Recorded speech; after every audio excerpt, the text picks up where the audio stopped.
Greetings, sentient beings. This broadcast is not intended for children. There will be strong language and adult themes.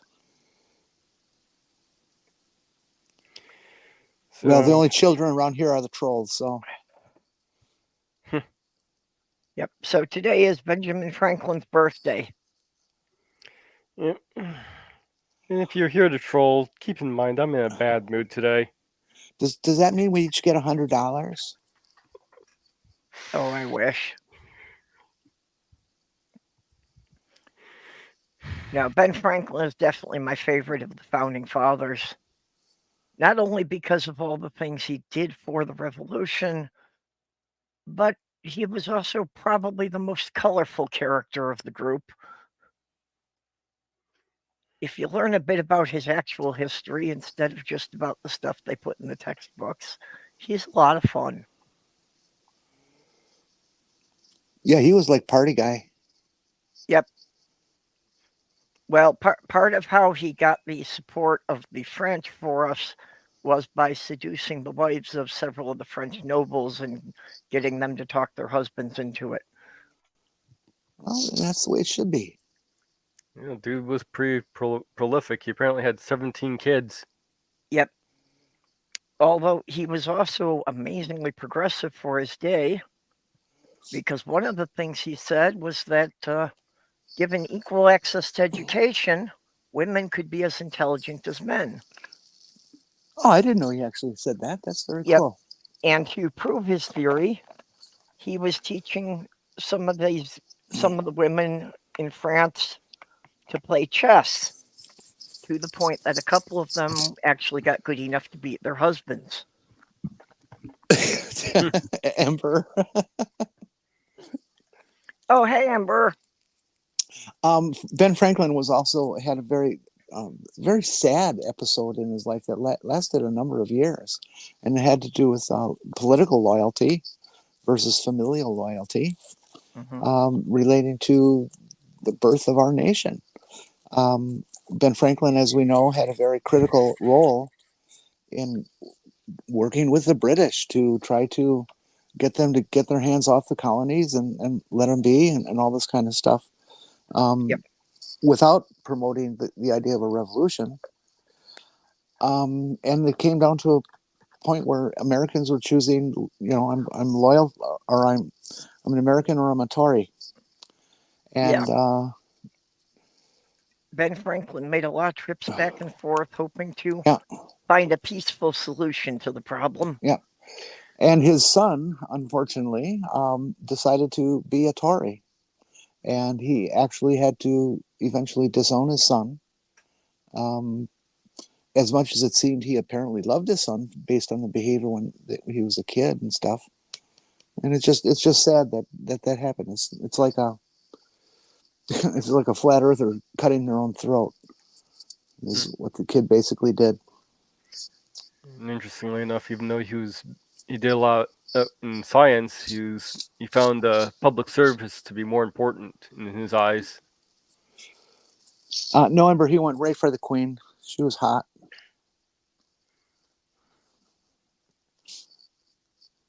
I also think it's very, very much worth noting that a lot of people don't even think about it, but Ben Franklin is the only non-president on our money. Mm-hmm. At least for now. Yeah, Harriet Tubman's going to change that. But it says a lot about what he meant to the nation, I think. Yeah, well, and especially that he wound up being put on the $100 bill, which at the time was the highest currency the nation was printing. And he drank a lot, so that must mean that they respected the concept of being high. Yep. We call it drunk now, but you know.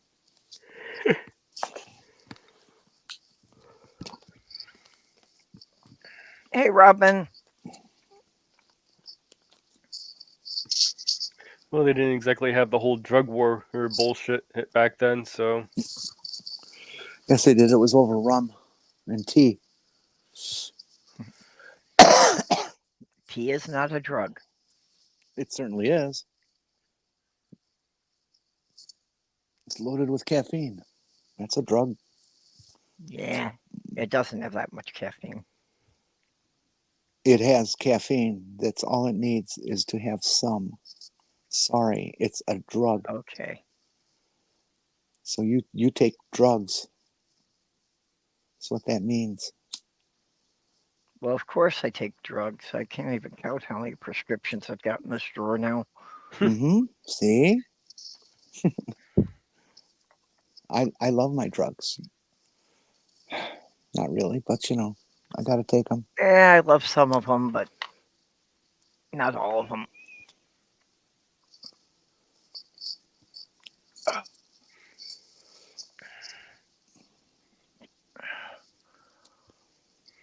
Oh, Ben Franklin also used his own personal fortune to hire privateers under the agreement that they would only attack British ships and they would leave the French alone.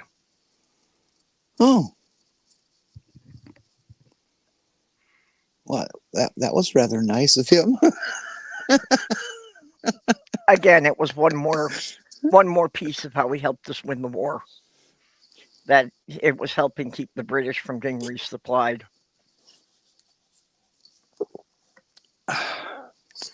Oh boy, I was watching a video about this guy who drank a case of soda a day. Oh, God. Yeah. I used to drink a 2-liter a day, which, yeah. Well, okay, by a case, you mean 24 cans? Yeah. Yeah. Put himself in the hospital. Yeah, probably developed diabetes fairly quickly that way. Yep. And apparently he's got his wife to bring him a case of soda in the hospital. Oh, Jesus. And they didn't. Apparently, the doctors couldn't figure out what the hell was going on with him until one of the when the new doctors is caught him drinking the soda. Mm.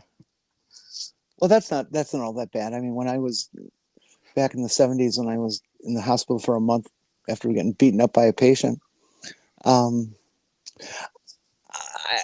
friends brought me elevation type materials, and we had fun, in my room later, me and my nurse friends and things, because I worked at the hospital, and we went on for a month. It was a lot of fun, very enjoyable. We'd stay late on Saturdays and watch Saturday Night Live, which was a fairly new show at the time. Oh man, I didn't. Oh yeah, then I on my hospitalizations for getting my hips replaced, which you're there for several days and each hip. I used to steal me a wheelchair and I would go down outside and I'd smoke cigarettes, which they just did not like, but they didn't catch me. And then in my last hospitalization, I didn't do anything bad like that because I thought it would be very tasteless to say take recreational chemicals when you're being treated for heart conditions. So it's very classy.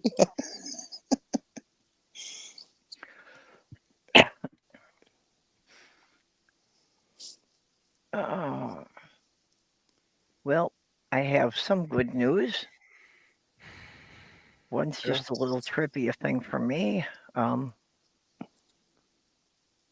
on, which...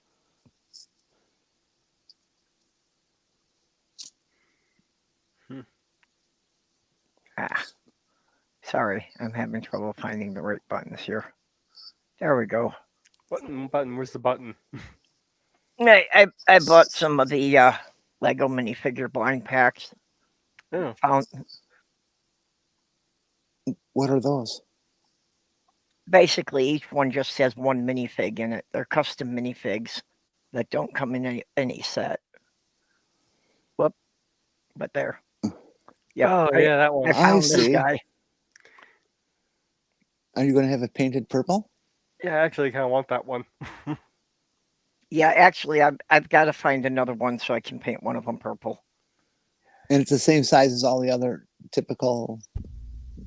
It's definitely, yeah. Well, basically the Triceratops head is just like a helmet. Other than that, it's a standard minifig. Huh, it's cute. Well, the tails, Yeah, yeah. He's got the tail piece too. it's a little some genetic going on there. Well, and I decided to put the tail on upside down, so he's holding it up instead of dragging it. Of course, Well, that's cute. I like it. You should get another one, make it into a pendant. Yeah, I'd like to find like 3 or 4 of them so I can play with them and do things like that. I do want to start making some jewelry that has Lego stuff. You could make yourself a Triceratops costume and wear that and wear your little guy on your shoulder.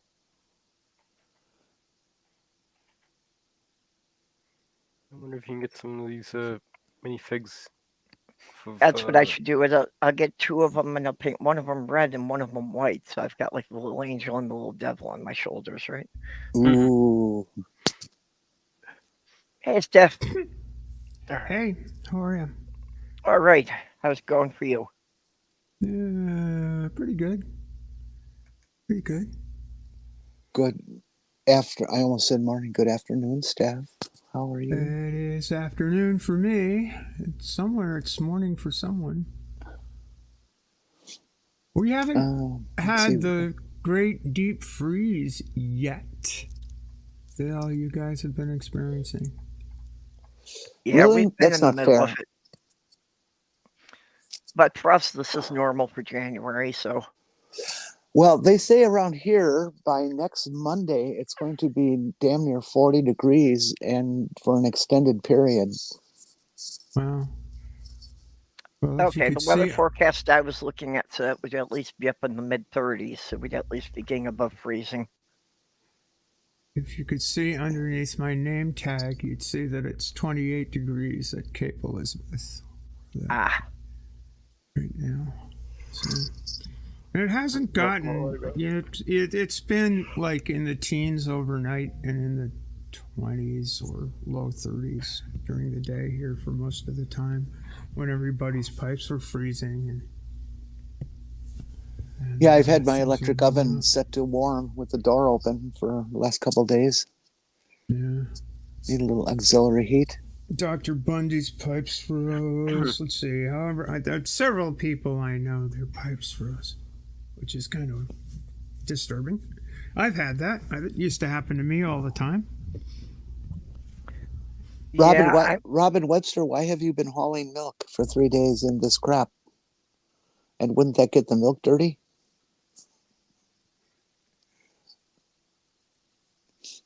Yeah, hauling milk. Well, you gotta haul the milk. The milk goes bad and whatnot,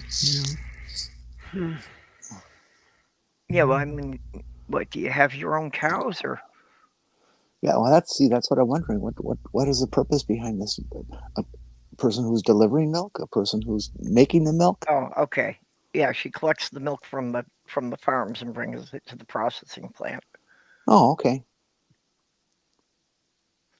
So when you're collecting it, it's milk, and by the time you deliver it, it's ice cream.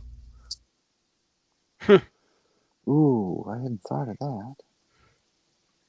Especially, with the truck bouncing around and, mixing it all up for you. I have an ice cream maker. I've never actually used it, though. Why not? I never got around to it. I really should, though. It needs to be cleaned up, though. Just get lots of ice and lots of salt. Yeah. I remember when I was a kid having the hand cranked ones, and those were a hell of a lot of work. It really wasn't worth it. This is a motorized one. Yeah. That's better.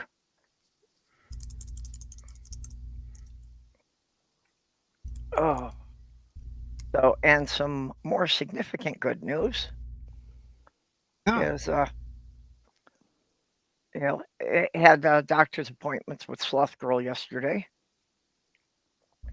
Yeah. And, the doctor reviewing the CT scans said that some of the tumors have actually started to shrink, No shit. Nice. Fantastic. That's which wonderful he said news.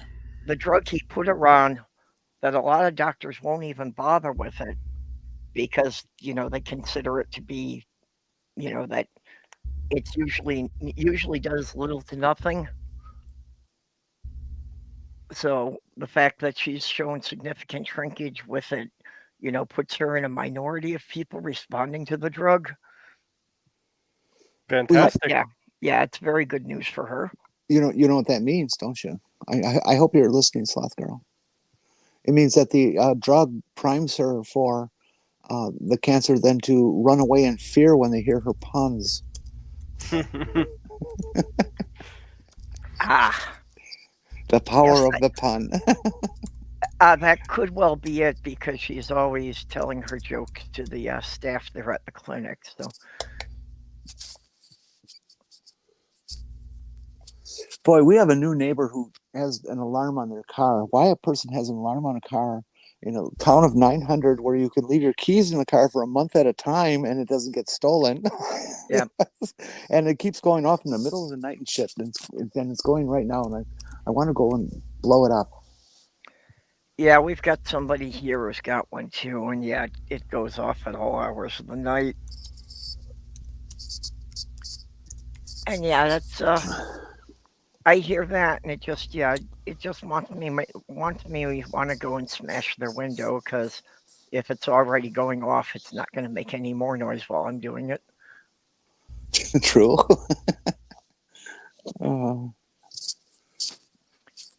Hey, Randy. It's also kind of insulting to for having a new person come in here, and I'm sure they've been told at some point that this is a very low, if almost non-crime area, that they would think that so little of their neighbors that they have to have an alarm on the car. No, that's not the way it works here.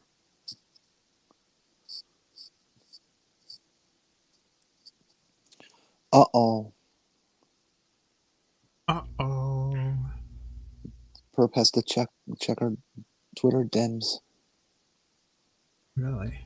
Hi, Demon Orb.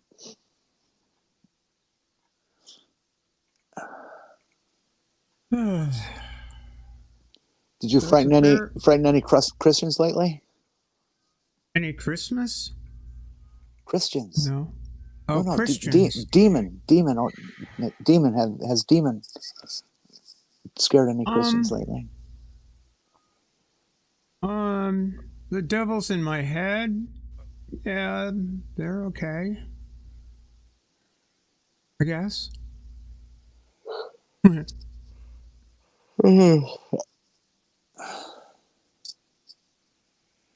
don't know. I haven't arranged for any exorcisms of late.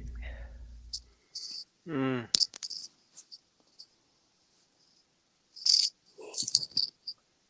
Yeah, I might be overdue for one myself. Yeah, I think so.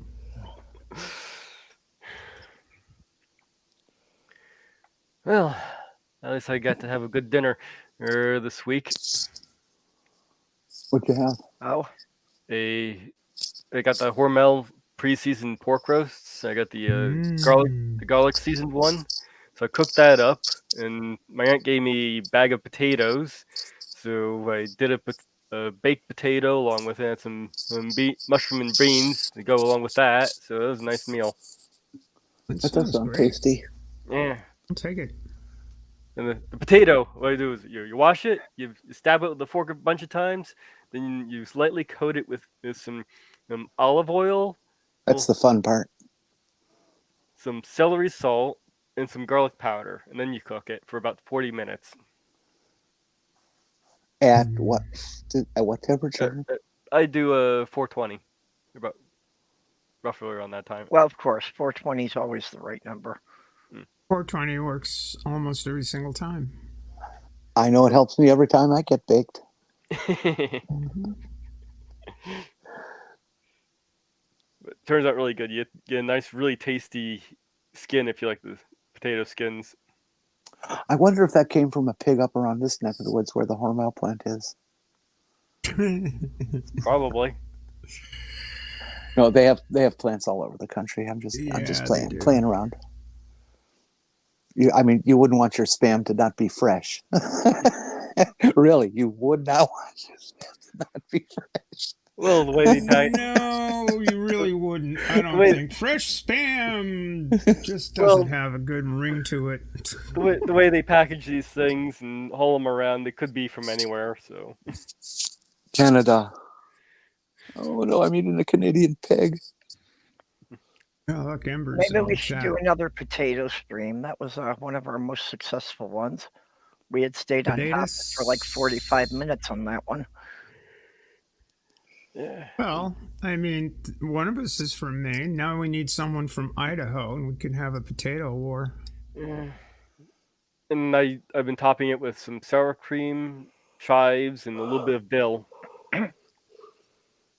You know, it's weird that the thing Idaho puts as their motto is great potatoes when it's the only place in North America that virtually every known gemstone has been found in. I thought Why didn't Well, they they're go with the trying to keep that gemstone as- state? They're trying to keep that a secret. I thought their motto was Idaho, where fascism is God. What do you mean, you the hell? That's not very nice to say about yourself.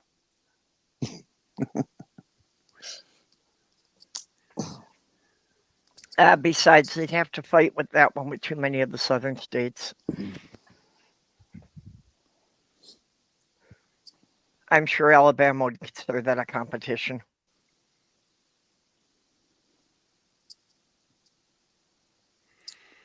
Yeah, well, you know. You know what I like most about Idaho? Its name is No. 100% made up.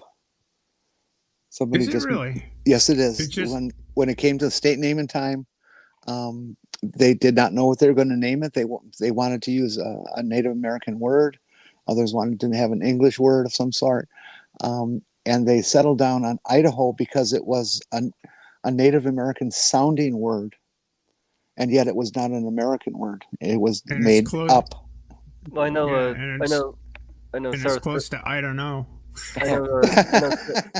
Well, I know Sarasota was a made up one. Tim Bob's got the idea. Its actual name is Weedaho. No, which is backwards, really. It should be Hodaweed. See, what is the origin?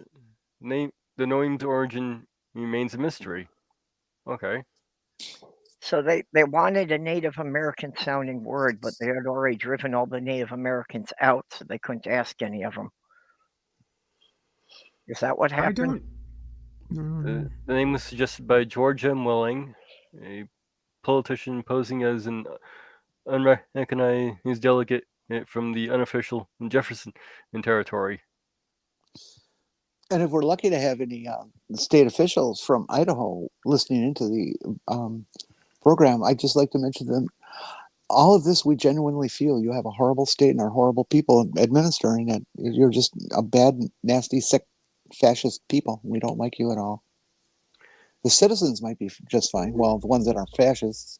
But yeah, it's true. You suck. Apparently, William claimed that the name was derived from a term meaning the sun comes from the mountains or gem of the mountains, but it was revealed later that no such term existed.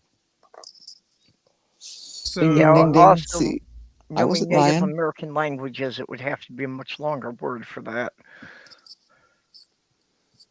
so isn't Peekaboo Street from Pocatello, Idaho? Well, it's possible that Pocatello is a good name. That's a good name. And so is Peekaboo, actually, for That's a person, I think. Peekaboo Street is the cutest damn name ever given to a child. Yeah, I love it's it. pretty good. Yeah, I had some like, wow, that's pretty cool. What are you Named what are their you doing kid with the baby? Peekaboo. What are you doing with the baby? I'm playing peekaboo. Yeah, but what are you doing with the baby? Well, it may be a cute name for a child, but what happens when they're like 30? It's just endearing at 30. They go out and win gold medals in the downhill or something. Yeah. It's endearing at 30 and annoying when you're 70. Pika Pika. Pikachu. It's one of the problems I have with my family. Even though I'm in my 50s, people still refer to me as the baby of the family because I was the last one born.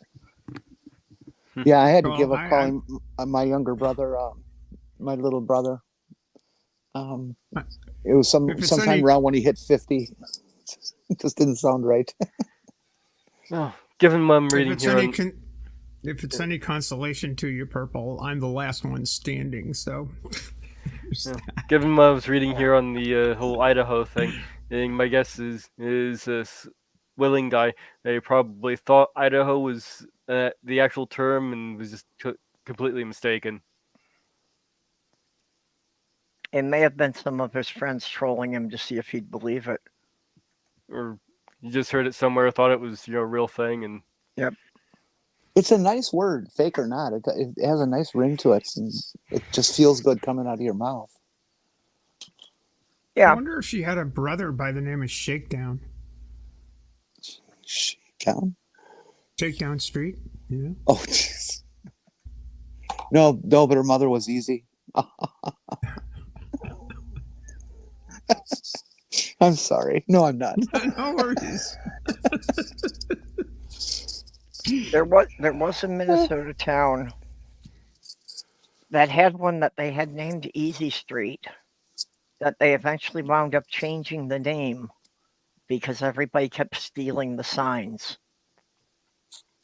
Yeah, well, I just want to just obligatory thing here.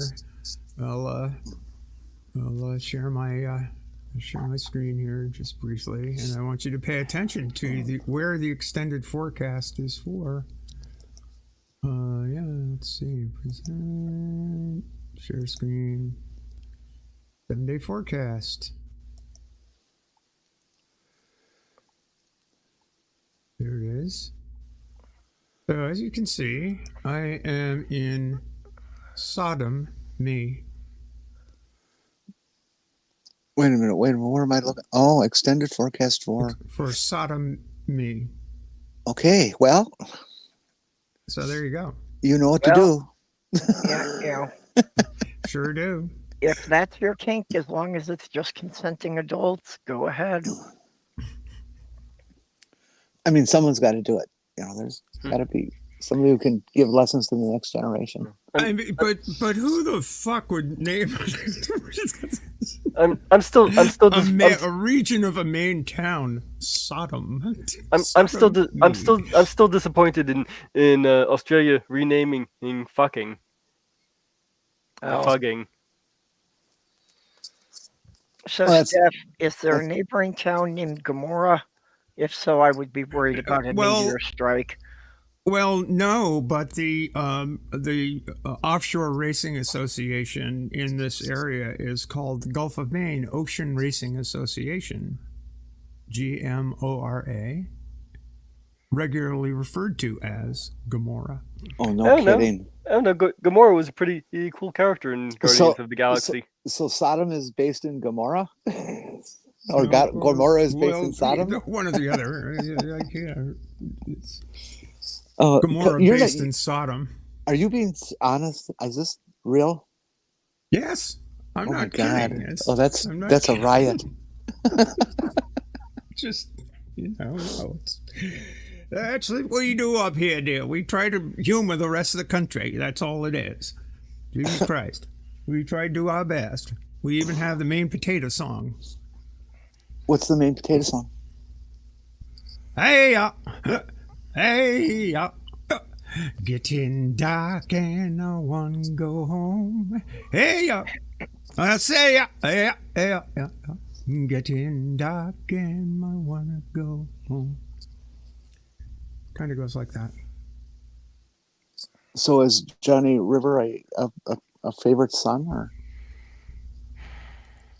I don't know. That's a rustic county idea.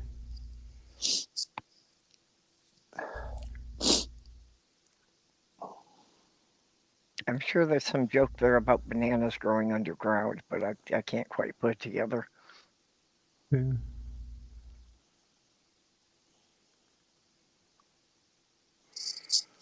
Hey, Jester. Bananas are much better to eat than they are to play with. Mm. You can do both. Jestry? Bananas. Jestry? Lord of Fools? Jestry? Hey, Mark. Yes, sir. Hey, Mark. Oh, Mark came. Oh, jeez. Mark's always here. He's one of our most regulars. Yeah, I know. That's because he eats prunes. Bananas are quite a bit easier to peel than potatoes. Yes, this is true. Yeah, but banana skins do not taste nearly as good as potato Yeah, skins. I don't know. I That's the haven't truth. found a banana peeler in any of the stores here. Mm. Usually they arrest them. I got the ice cream bananas growing in my backyard. I thought it was too warm there to grow ice cream. Mm. They're like little tiny bananas. Pretty good. Bananas have always had an appeal to me. Mm. I know it was old and smelly, but I still used it. So there. I gotta step away for about 15 minutes, but you'll be here when I get back, I'm sure. Okay, be sure to clean up your mess. Yep. I'll do. Yes, they are. Yeah, for anyone who wasn't aware of it, radiation actually is measured in banana units. Oh, it is. Yes. I believe it's the potassium and that does Yep. it. The potassium in the bananas is constantly breaking down. So bananas are constantly emitting a low level of radiation. But I thought bananas were high in potassium. They are. Oh my God, that makes them highly radioactive. Yeah, and actually it's, as they ripen, they're releasing more radiation because of the potassium breaking down. See, I had these bananas that were really old that I forgot were on my counter. And one night I was on my way to the bathroom and I thought for sure I saw some glowing coming out of that bowl.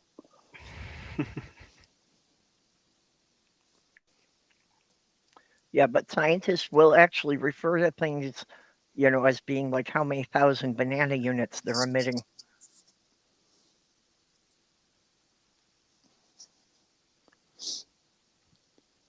Banana units. Okay, well, I have no way to challenge it, so I guess I'll just accept it.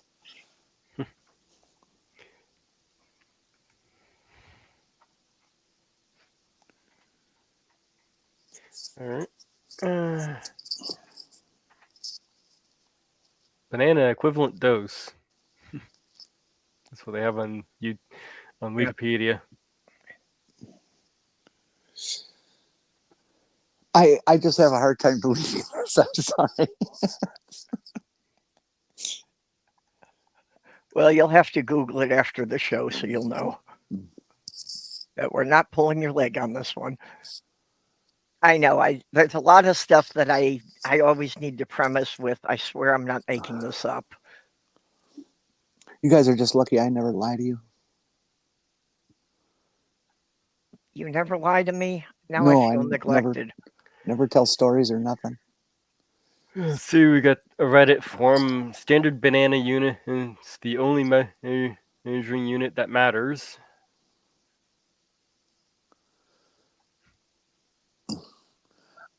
Mark, I think they would be much easier to wear than potatoes. Hello, Linda. Linda.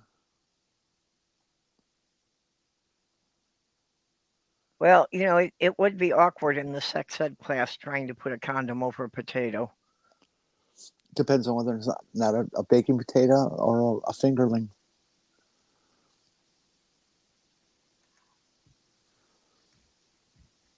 And what size condom are you using?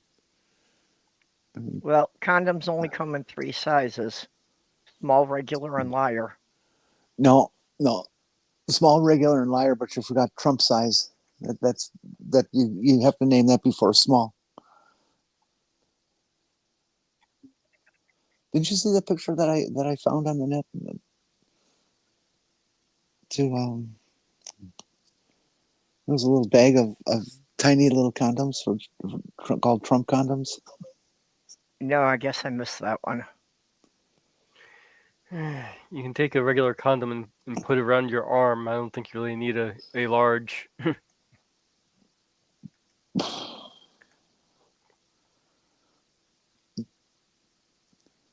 Were you one of those guys in high school that would get a condom and put it around your head?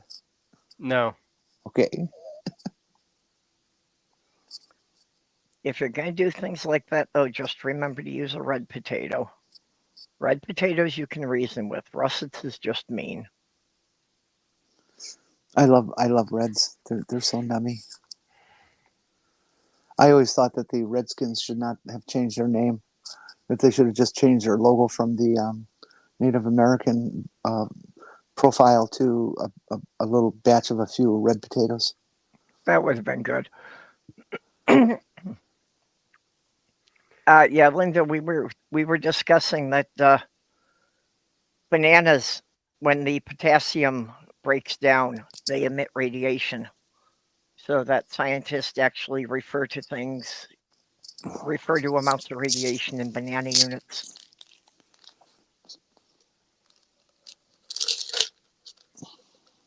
They have arm condoms. I suppose, for the vets, like, birthing horses or cows, they probably would.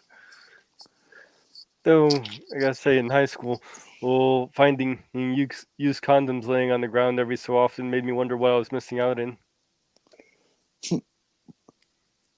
There are little things that they wear. That the doctor wears when he's gonna check your prostate. It's like a rubber glove, except it's only for one finger, and it's called a finger cot. Yeah, I've seen those. Maybe we should change the name of condoms to penal cots. Okay, Mage, keep an eye on things. I gotta step away for a bit.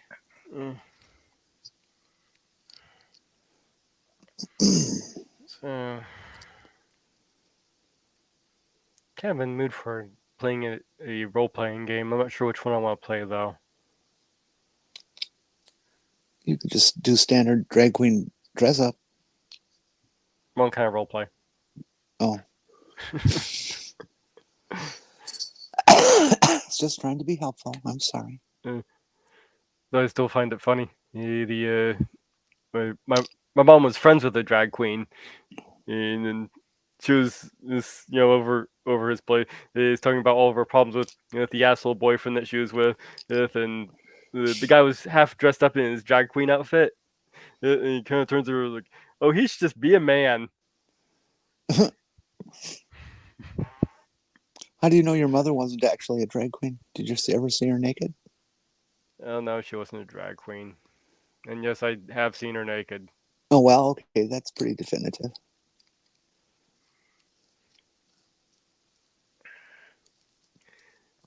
Yeah, bad story with that one.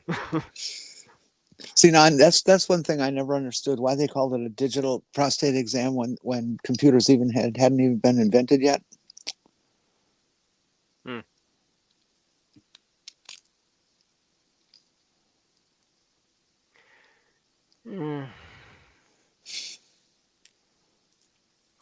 Oh, washing a ton of Redskins. I like that.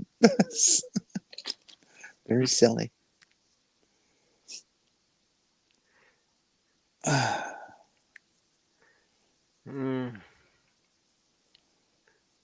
Well, the red potatoes actually grow better here in the warmer climates than the stuff like the russets and stuff.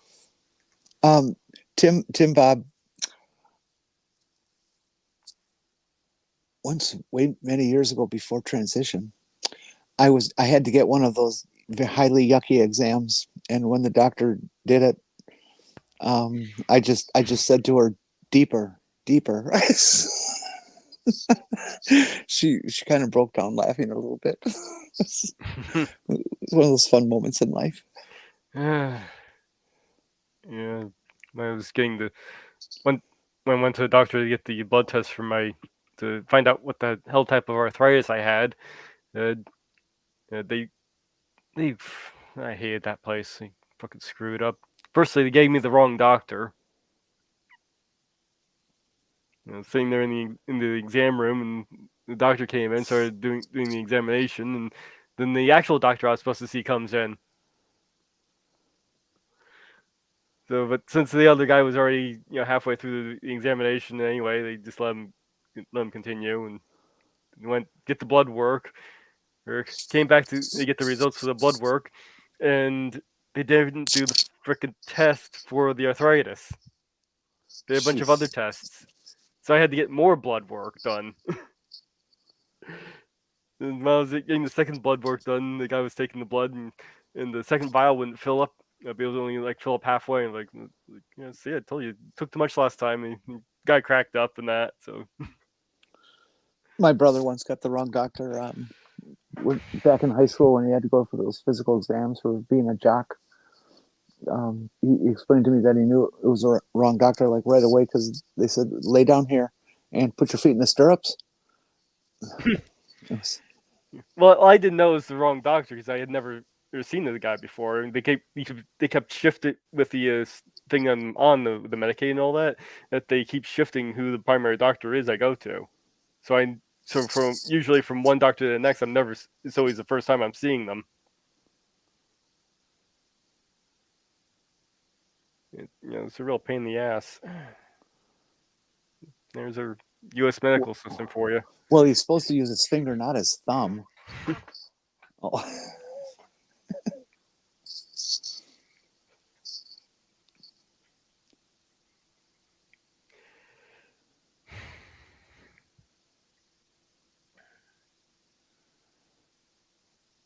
You are in the food industry? Can you tell me what you produce so I know what to purchase or not?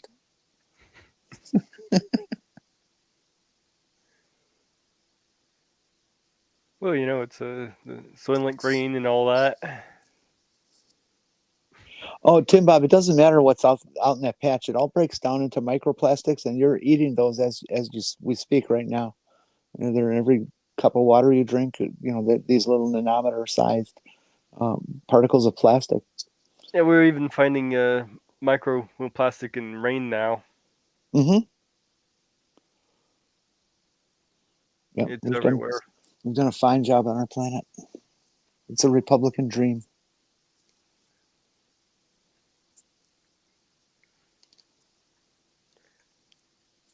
It's only good if you can get us free pizza.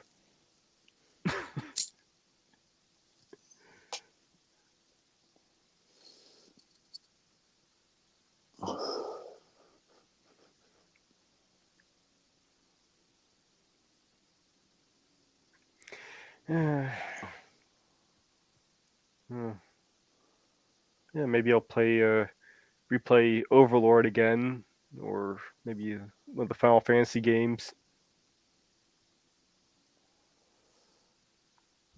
Yeah, man. Never played any of those. Really? Yeah, I realize Final Fantasy, what is it, 7 or something like that, is some real hot game everybody wants to play, but I've never even considered it. We're way past 7.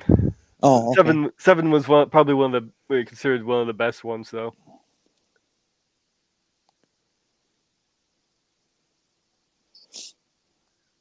You just you put on a lot of tar to keep the gravel in place, Mark?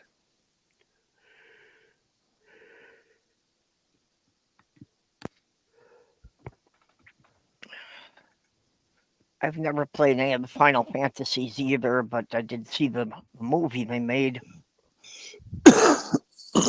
They made a movie? Which one?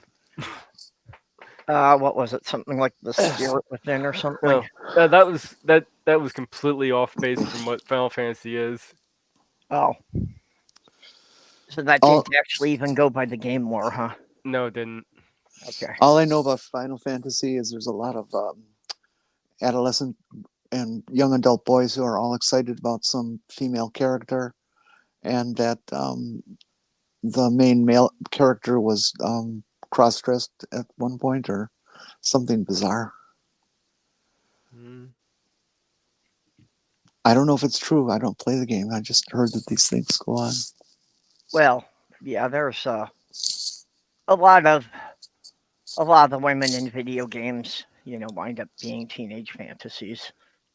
That makes sense considering the demographic. Yeah, I'm sure that they are intentionally drawn that way. I don't see anything wrong with if a little fan service. Either way, Yeah. no. Apparently, it's a big deal nowadays for some people.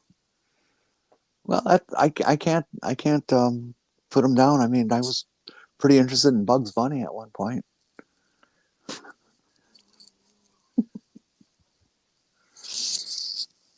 Well, they have been making an issue that a couple of the video games are now allowing you to be non-gender or trans characters. That's kind of silly. I think having it as an option, I don't see a problem. I like how upset it gets boys. I think it's hilarious. I doubt it's even the boys who are getting upset. I'm sure it's the parents. No, I distinctly remember hearing all sorts of discussion about players of the game, how irate they were, and how they're never going to play the game because of it, and all these kinds of things because they're just so freaked out about gender and on any level they can't even take an option and accept its reality. So they're just such tired babies. Okay, I'd like to know the age of the people who are making this complaint and betting that most of them were over 40. 30s, 40s.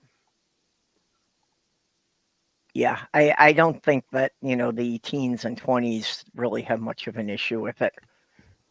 More of the issues I tend to see with that is where it shows up in game, and they feel like they want, and some of these places don't even want you to mod it out if you can. I have no doubt that every generation has a number of absolutely obsessed young males who just could not ever deal with that sort of thing. It's just that's the way it is. I mean, there's Yeah. a bunch of babies. I also am just absolutely in love with Taylor Swift. Not so much for her music, not so much for her looks, not because she's dating some NFL thing, but that she just pisses off the right wing so much just by existing. It's so enjoyable to watch them go crazy. Well, I like that she's actually doing something with her fame. It's not just pissing off the right wing. She's actually, telling her fans to go out and vote. Mm-hmm. She's telling them all to make sure that they're registered for the next election. Yeah, well, that's exactly what they don't like about her. Yep. Yeah, I just like that she's, doing something actually meaningful with her voice. Did you hear what the welfare thief Brett Favre said the other day about her? No. That the only reason she's dating this football guy is so that he can make publicity for her. I mean, I'd never heard of the football guy until she started dating him, but I'm sure that she needs the public relations.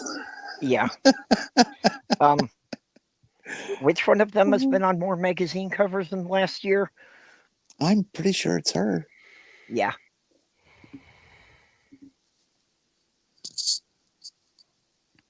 I just think that they just cannot accept or cannot cope with the concept of a woman becoming a billionaire as a completely self-made woman. She did it herself. She didn't have some daddy giving her billions of dollars to start with, like Trump. That is an impressive accomplishment. Yeah. No matter what you got in your pants. Yeah, I mean, I don't think I'm being unrealistic about it. I understand she came from a upper middle class family, but that doesn't mean still mommy and dad are going to give you everything. She still has to work her ass for it. Still going from upper middle class to where she's at. That's still damned impressive. Yeah, She had some advantages to start with, but Yeah, she did work. Yeah, she really worked for promoting herself. Mommy and Daddy did not write her music, did not play her instruments. She Yeah. did it herself. It's become very popular to attack her because when it was announced that she hit billionaire status, and they decided that she was worth attacking. In fact, Final Fantasy has a little bit to do with my namesake. Ah, I was trying to figure out a good name. And I was sitting at a chat trying to figure out. Yeah, you had to put in a name to get into the chat, and I was trying to think of something. And I was just sitting there. I was into Wicca at the time, and I looked over next to me, and there was the Final Fantasy magazine sitting there. I'm like, no, Mage. I really don't think that Taylor is that is such a totally false equivalency. It's just ridiculous. yeah, Tim, that's insulting. I mean, she's given more money to people in need and programs in need than Trump has even ever thought of keeping for himself. Yeah. She does it every concert tour. No, if you want to explain how, go right ahead. But Yeah, if you want to actually state, what you don't like about her views, that would be one thing. And she stopped being a girl when she hit 18.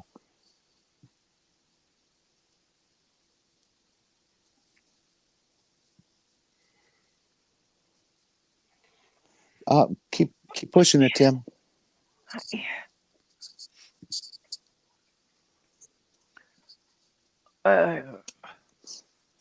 Anyway,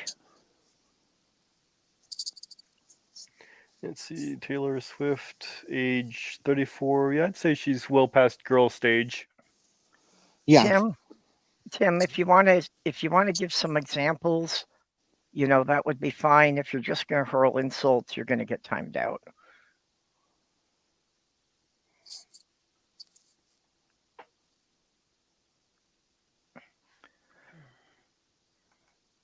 Okay, but if we're role playing, I get to be the croissant. Oh. Twisted, crusty, and a little split in the middle, huh? Hey, Beck.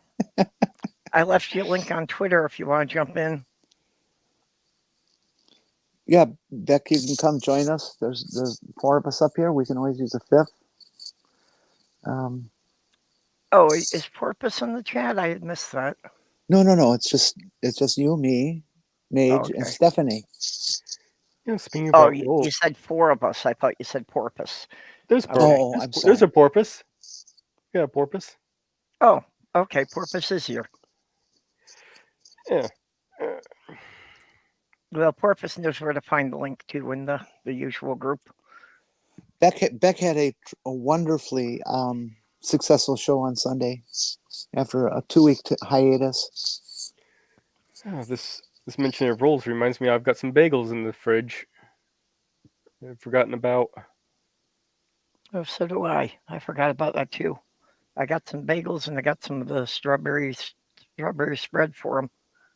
I need to get some cream cheese for them. Crap. I have some bagels. I didn't forget about them though. They're just propping up one corner of the couch. That old, huh? Yeah. They've gone from bagels to coasters, huh? Yes. Well, they get those shiny ones and they slide really well. Yeah. As long as they're only coasting. If they're old enough to be walking, then I'm going to worry. Hooray! Beck's going to be doing the show on Sunday. Hooray! Hey. Good. A lot of people have missed that Beck hasn't been streaming regularly.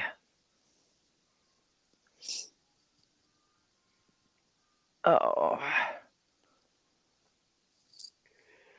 I think he's realized how much in demand he is. yep. You think the wanted posters helped? Dead or alive, huh? Well, no, he wouldn't be much good streaming dead. That would be kind of boring.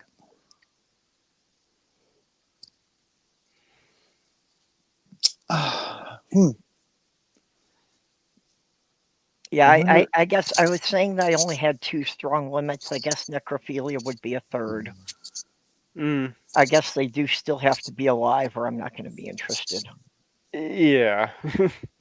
I wonder if the Russians have gotten modern and taken advantage of the internet by doing a Lenin cam, having they have him in a glass casket preserved forever for people to look at.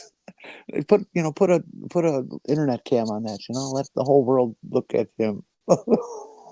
It's a pretty weird thing, Russia. Oh, and take a drink. Look, I'm sorry. Warren Mage. No, I'm not doing anything. That's all you. Oh. No. No, I was wondering about the take a drink. I missed the reference there. Oh, people often will say my name wrong, so they happen so often. I just go whenever they get it wrong, they'll take a drink. Do people call you Maggie? Yeah, people get Maggie, Mag, Mega. Ew. I guess it's not that bad. I've noticed since meeting you, I've noticed a lot of people use the Mage in their name of some sort. Marge, I've gotten before. Mage Marge. Oh, Yeah. wow. Well, Mage is a pretty popular thing among pagans, so. Before going on to the live streams, I was quite often mistaken for being female. Mage, or Marge the Mage of maggots. Yeah. No, don't worry about being sorry. I take it. I'm perfectly okay with it. In the early years that I was streaming, I was often mistaken for being female too.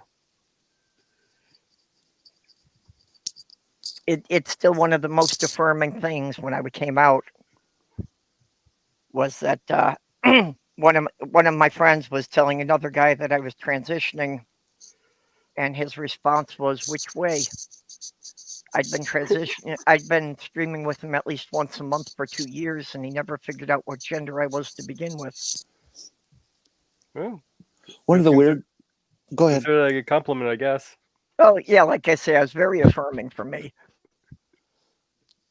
One of the weirdest For one thing, things. it told me that my voice wasn't giving me away. One of the weirdest things I've experienced knowing you, Perp, is learning your name and then realizing that there's a group out there that has the same name. What? How could one of the weirdest names on the internet be duplicated? It just didn't make sense. Yeah, unfortunately, there's a Facebook group with the same name that I need to get deleted, but I can't get in there anymore. Mostly because that's the easiest way for people to trace my dead name.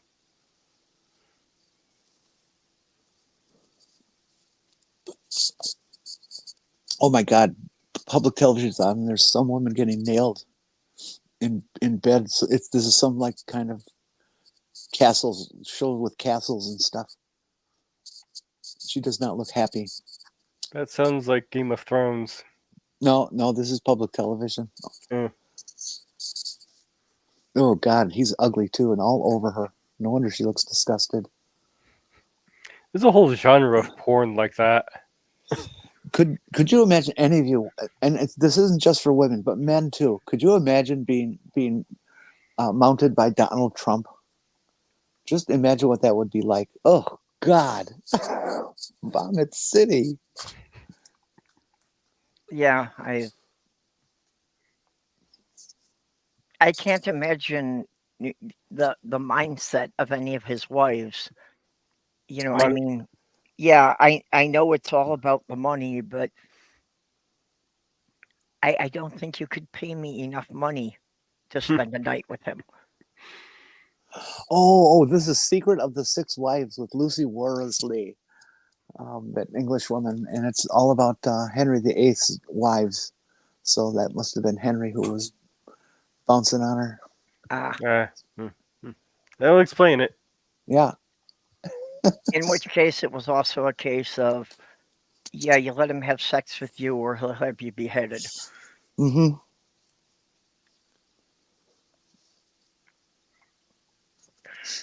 Yeah, I imagine that's probably a fairly accurate picture. From pulling himself on top like a walrus. Oh, there's a mental I didn't need. Well, I've And then- seen walrus mating, so yeah, it did seem to me that it's probably appropriate.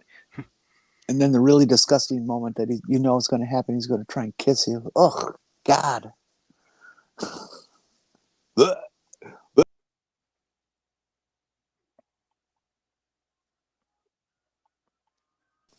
Well, the one good thing with Trump is you know it would be very short.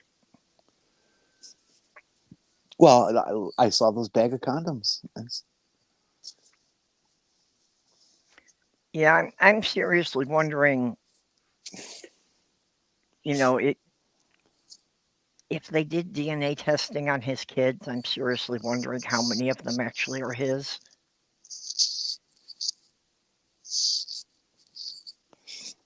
I wrote a lovely little thing on Twitter today. I'm going to go dig up and share with you all. Tell me if you can continue to hear me or not. Well, so far we can. That's Yep. cool. This new StreamYards app is really great. I'm glad it's working better. I know their mobile apps had been kind of crappy for many years. Now let's see. Would that have been considered a tweet or a reply? Mm.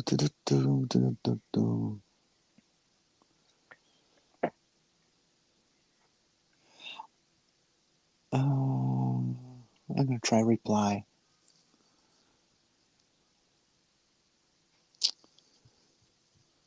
Oh, yes, here it is.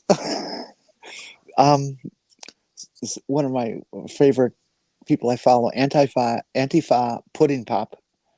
She writes this little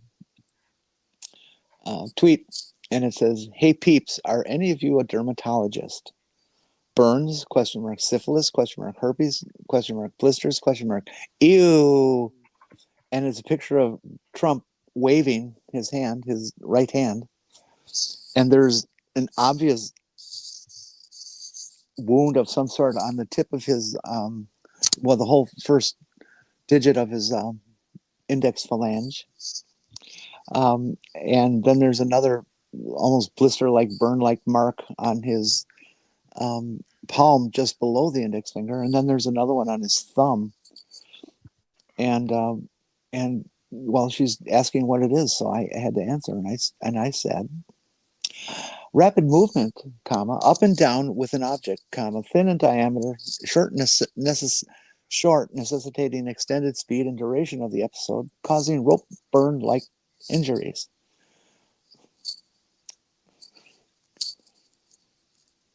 Okay, nobody gets that. Okay, all right, Yeah. never mind then. I thought it was funny. It's got 7 likes. You know, the thing I really can't get is that there's these YouTube shows and there was even a TV show, you know, just watching people pop pimples. And some of those YouTube channels have, you know, like hundreds of thousands of views. Oh, you got Dr. Pimple Popper. Yeah, that was the show. You know, it's like I said, it's like some of these have hundreds of thousands of views, and why does anyone watch this? Purple or Mage, have either of you ever shared a video on StreamYards? No, never. Oh, no, sorry. Yeah, I've put videos up. Yeah. Okay, so it is possible. Yeah. All right, I'm going to send you a video. It's from TikTok, so it's not copyrighted. Obviously, everybody gets to watch it. I played your videos on here. Okay, so I'm going to send you a link to this video. under the on Twitter. in the MidAmerica chat. And I would love to have the audience watch it. There's this young Scottish woman who has lessons in Scottish language, and she pulls out a Scottish word and she pronounces the word, explains its definition, uses it in a sentence, and then says bye. And she's just really adorable and very bright, and she is a poet. I'm in awe of. She's just very, very good, and she wrote something and performed it. She goes by Miss Puny Penny. If you check her out if you ever go on TikTok, it's amazing. I think she's on Twitter also.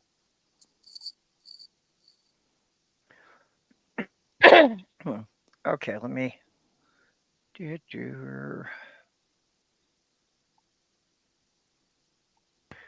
I'll play the whole thing, or have you got it, Mage?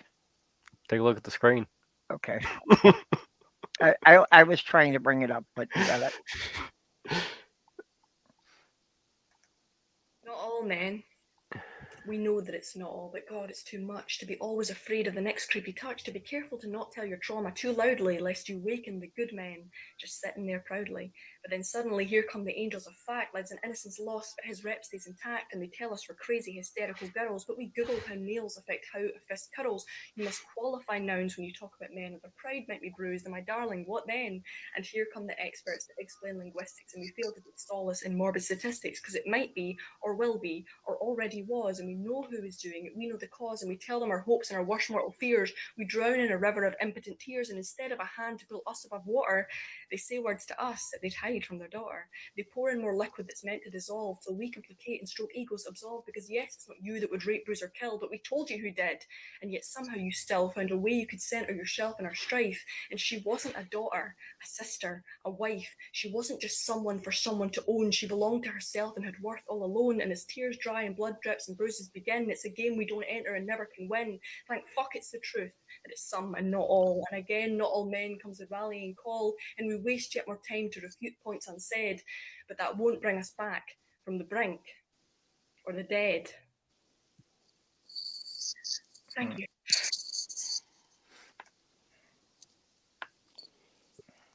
A bit of a showstopper, but unbelievably powerful, isn't she? Yeah, that is a powerful piece. So Miss Puny Penny, check her out. Be her fan. She's marvelous. Hey, Alias. And you can learn Scottish, so you two can talk like marbles in your mouth. Right. I love my Scottish friends, and I love Scottish and the marbles in the mouth. It's a wonderful accent, but it is what it is. Yeah, one of the greatest parts of the classic Shills show was just turning on the closed caption to try and see what it would make of Taddy Boggle talking. Oh. Who's a member of Scottish Parliament, Mary, spelled M-A-H-R-I, I think. She's like 27 years old, and she's just a wonderful human being. Just so smart. I have so much respect for Scotland. They, in terms of human rights and particularly LGBTQ rights, they just stand head and shoulders above most other nations. Yeah, it's almost reached the breaking point. Them wanting to leave the UK, and that's largely over LGBT rights that it's been flaming up. Yeah, and the UK Parliament is always trying to shut them down, shut their voice down. It's it hasn't changed in hundreds of years, thousands of years. They've been oppressing the Scots.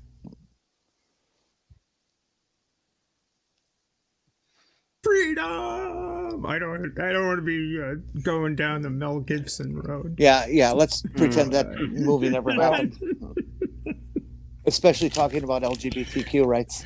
Yeah, exactly. It's like and it's going to sound like a joke, but the reason England never actually conquered Scotland was because Scotland had shitty roads and it's really hard to fight charging uphill.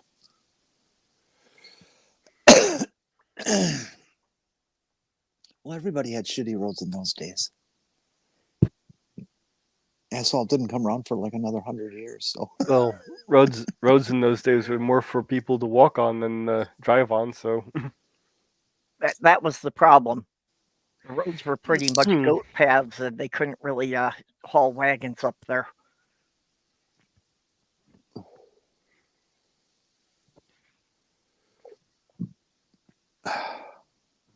Well, even the Romans didn't move north of good old Hadrian's Wall. It's like, those people out there, they're crazy fuckers. They ain't gonna. We don't want to fuck with those people. Yes, this was another good thing. Yep.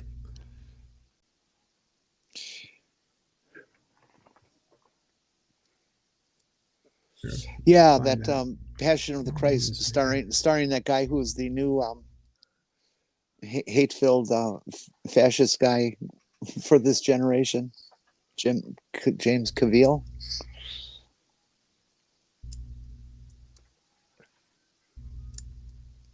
I don't know.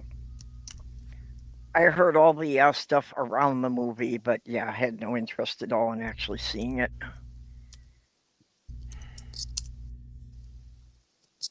There it is. Mary Black. Unbelievably wonderful. Deputy leader of the Scottish National Party in the House of Commons since December 2022. Neato Keno. She is so good. Well, I support the idea of Scottish independence.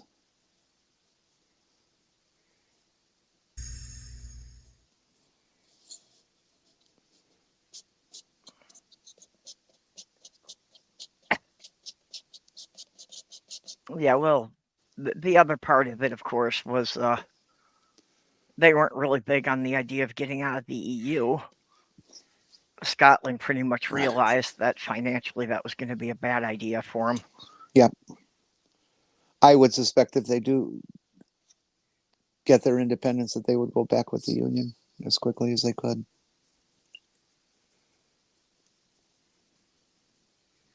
Yeah, that's it, Jer.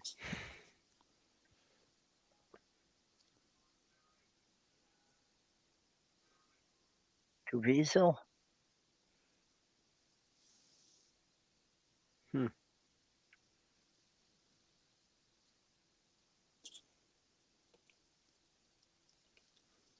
Yes, Porpoise, we got the joke.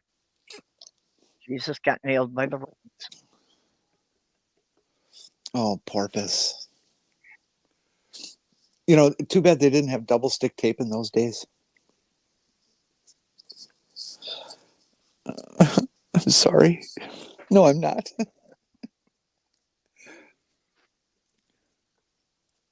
Or that alien tape, that'd be even better, wouldn't it? Because you could then reuse it. Alien tape you can reuse? Yeah, that's what they say. I would like to try some of that stuff. I just can't. It's so hard to believe it actually does what they say it does. You know what I keep pushing the people at 3M to work on is what we need is a duct tape that will stick to tarps in below freezing weather. I think duct tape is an awful, terrible tape. If the surface you're taping it on isn't perfectly smooth and shiny, and it just doesn't stick. I mean, try it on people. Tape boxes and stuff shut with it, and it's like, duh, it doesn't stick on cardboard. I thought I was the only one who had trouble getting duct tape to stick to anything. Yeah, no, it's just a lousy tape. Gorilla tape is much better than any other duct tape, but alien tape is stronger than Gorilla. ? I don't know.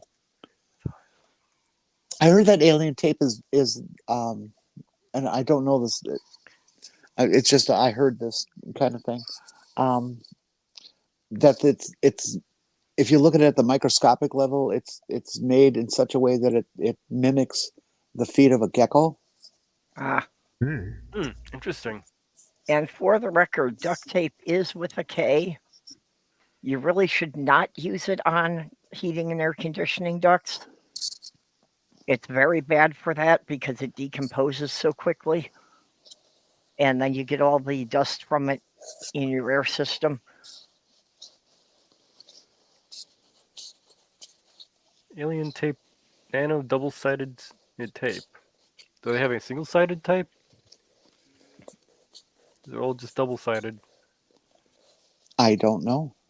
Well, I guess if you twist it into a Mobius strip, then it would be single-sided. Maybe a strip. M-O-E is Mabius. I thought it was spelled with an O. Okay. M-O-E, yeah, Mabius. At least that's what I was taught. I could be wrong. I'm not sure, but yeah, spelling is not my strong point, so I could very well have been misspelling it all these years. Yeah. I wonder how well this alien tape would work on fabrics.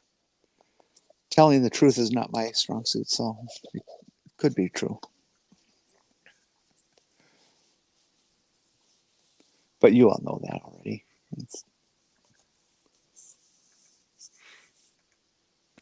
Yeah, when I had my little black hatchback, I had a roll of black duct tape, and that was basically the only thing that was holding the rear bumper together.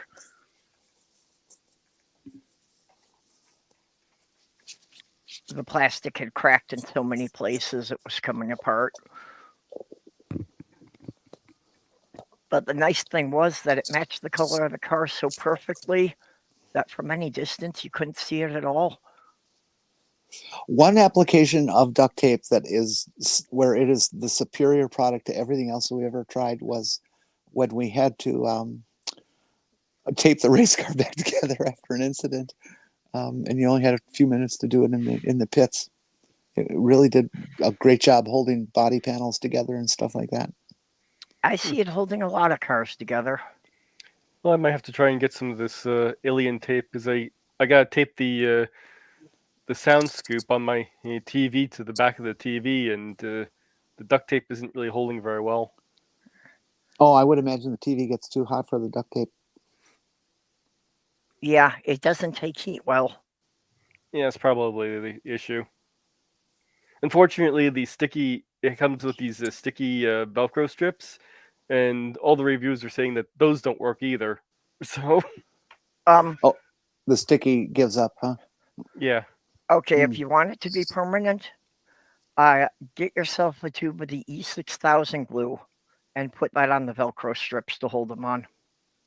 Or there's this little invention they call screws. Well, I'm not sure if I want it permanent because I may eventually want to replace it with a sound bar. But... Yes, Ontur duct tape is a name brand, but it is the brand that first manufactured that gray tape. Duct tape is not recommended for BDSM usage. Porpoise, how do you know? Well, what you can do is you can twist it around so that you twist the adhesive side to the shiny side, and that'll do the binding part, but not the sticky part on the do that. Yeah. The real bad part that I have seen people use duct tape for BDSM scenes, and if the person you're using it on had any type of hair in that area, they won't when you take it off. It works way better than that waxing stuff they sell. Yeah, don't bother shaving your legs anymore. Just use duct tape.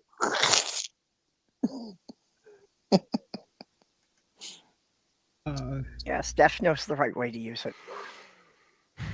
Yale Courage has this tape that is it's basically spectra fibers embedded in an epoxy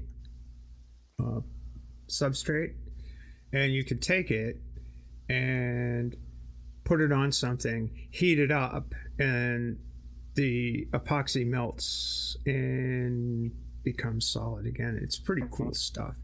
You can fix anything with it. It's really neat. Well, I'll pick some up next time I chop off my arm. Oh, that's no good. Poor kid. That doesn't work. Well, apparently the thing that the Instagram posted becomes as myth confirmed. You can duct tape a human to a wall. Oh, well. Remember Well, when David Letterman on his show wore a Velcro suit and jumped up to a Velcro wall and got stuck on it? That was fun. It's apparently from a while ago. Last week's MythBuster summer camp tested the duct tape myth and determined that it's totally true. They had made a small little human volunteer who was held onto the wall with only one roll of duct tape. Well, MythBusters did a whole show about the myth, the truth about duct tape, and we're building things for cars to drive through and stuff like that. Yeah, I remember the episode where they built a boat out of duct tape. Yep, I remember that. That one I didn't see. As far as taping people to the wall, well, it was just a question of if you could do it in full gravity. Because on Skylab, they had an issue with one of the astronauts getting motion sick up there. So since they couldn't very well just send him home, they taped him to the wall for the rest of the mission so that he was always moving in sync with the station. Interesting. You mean the ISS, right? No, way back Skylab in the 70s. Oh, okay. Well, just checking. Interesting. Very. Boy, that would be terrible to be an astronaut and puke in your spacesuit. Yeah, so they left him taped to the wall for 3 days until they could go home again. Apparently, this was a older sibling duct taped his. What, these sibling to parents their- are awful. No, this is the captions there. The thing was saying that it was apparently it was his older sibling who did this to him. Well, see, this is what happens when you tell the teenagers to babysit and they want to go out and do something else. Oh, I've seen her enter. She's pretty good. And we have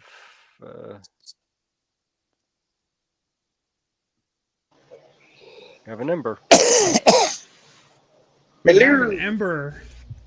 Suddenly the temperature has gone up 4 degrees. Hey, Ember. Hey, Ember. Hola. I think I'm done with the noisy shit. That's all right. Yeah. Are you in your truck? Yep. Nice. I'm trusting my noise canceling a whole lot, but alas, it's still a trucking headset, so my voice probably isn't the greatest. We hear a little bit of Doing background. okay.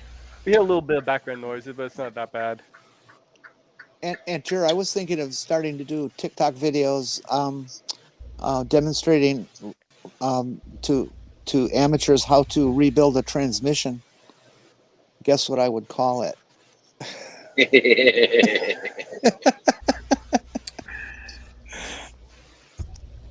I can imagine what you might call it.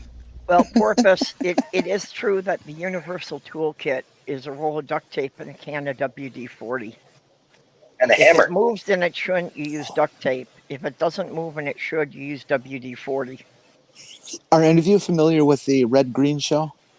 Oh, yeah. I used to I watch was that. just about to make a Red Green Show reference, but thank you. Well done. Okay, Well played. there we are. The this backstory of that kid who was duct taped to a chair is that his two older brothers were trying to lay out all their Pokemon cards, and he kept intervening, so they duct taped him to the chair. That sounds fair. It sounds like something my brothers would have done. I'd be a little concerned about the duct tape peeling the varnish off of the chair. That too, yeah. And never ever use duct tape for repairing a hole in a seat, because then you get duct tape glue on your pants or skirt or Yeah. skin. Well, that's one of the real downsides of duct tape is once you've used it, you will never get that residue However, off. if you ever need to repair your pants in a hurry, duct tape works surprisingly well. You can get the residue off. I repaired on the upwind leg. We blew the head off a spinnaker, and I repaired the spinnaker on the upwind leg and hoisted it on the downwind leg. It was pretty back in my shop very impressive. days.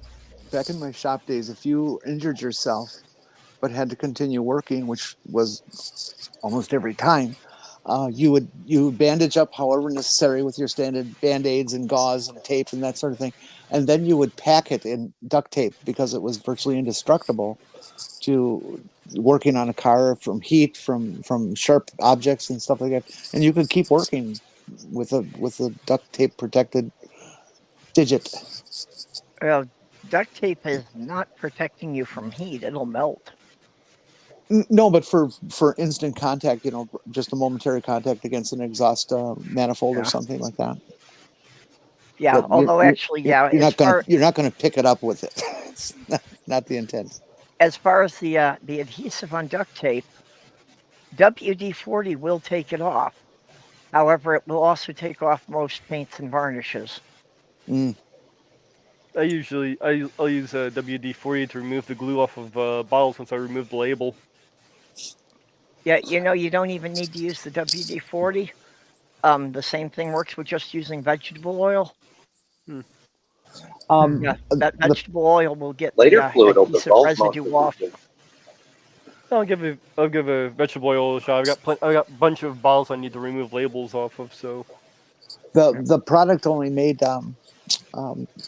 consumer market availability in the last, I don't know, maybe 3, 5, 7 years, but way back when in the shop days, in order to handle something hot like an exhaust system or an exhaust manifold that was just running or still running, we all had Kevlar gloves, and you could put those suckers on and you could pick something up that's like 500, 700, 1100 degrees. The hotter it was, of course, you couldn't hang on to it that long, but you could definitely pick stuff up several hundred degrees and just, do what you got to do with it. They're pretty cool.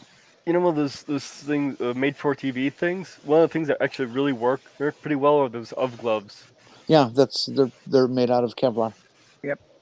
That's what we used to get. Now they will burn if you leave them stained on a flame or something like that.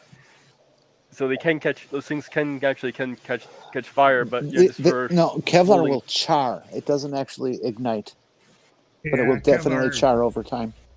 Yeah, it'll char, but it takes a long time, and it will not burst into flame. Yeah, when you're racing, you wear a Kevlar suit under the overalls, and if you don't, it's first of all required, but if you don't, you're absolutely insane to go on a race car without it.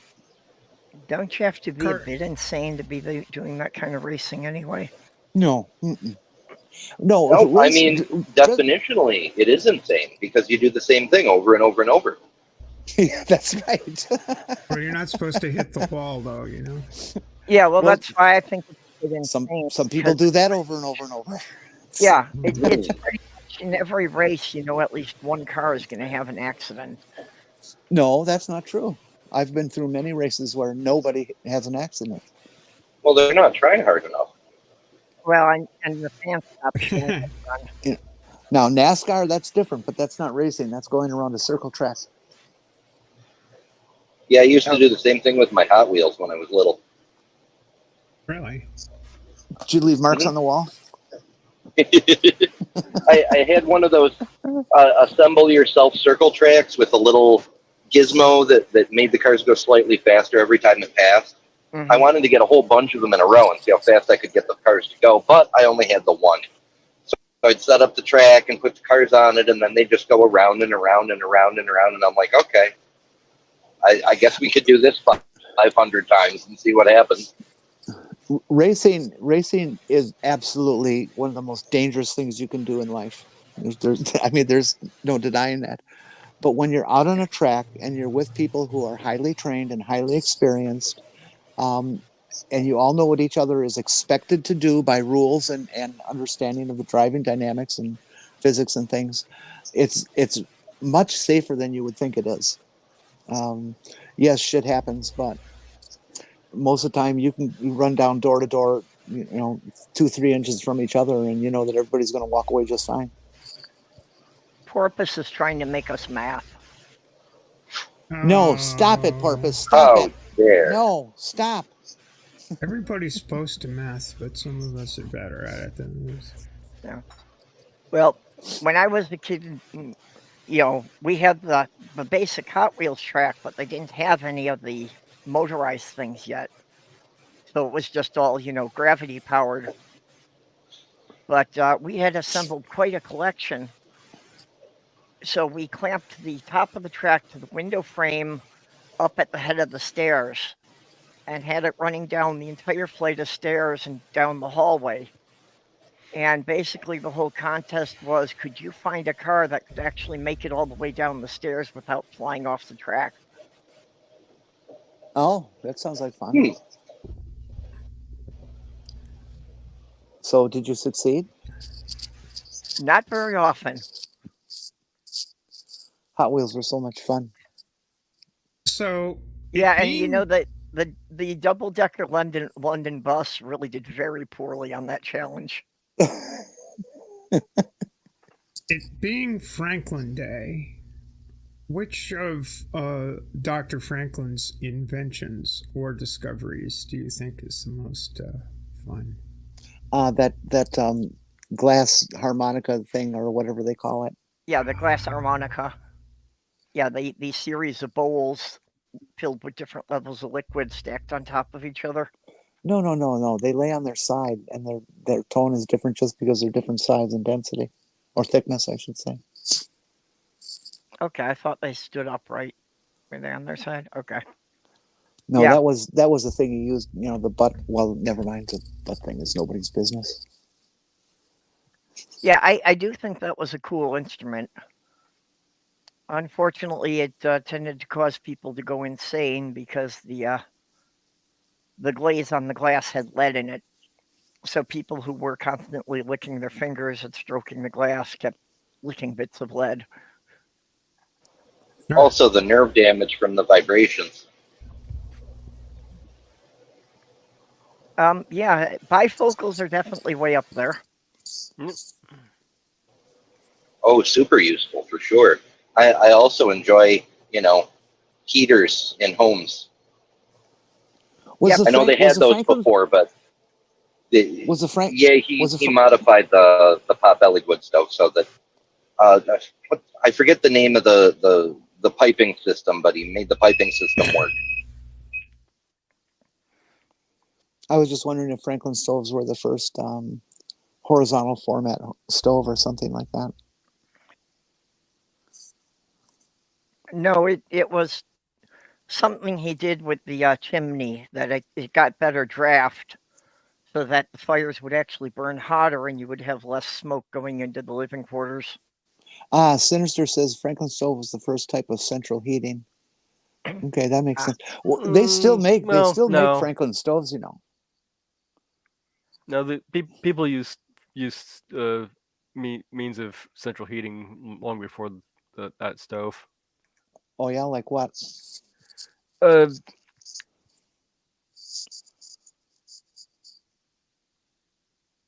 Well, Jenny, you didn't have to kick him out of the stream. Wow, just because I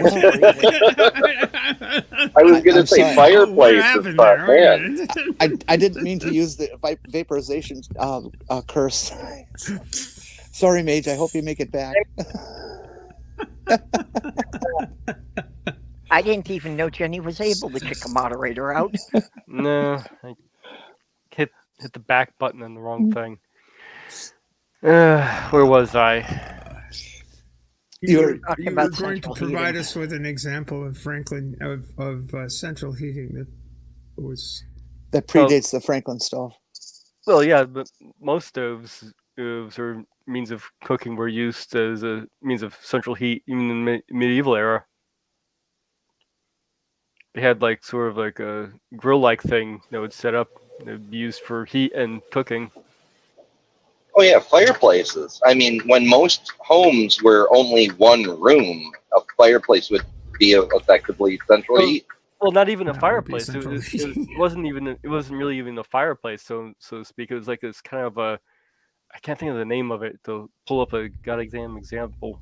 No, it's sort of like a grill with like sort of hot coals, and you just it would provide the heat, Well, and any smoke or anything would they had like openings in the ceiling to let the smoke out.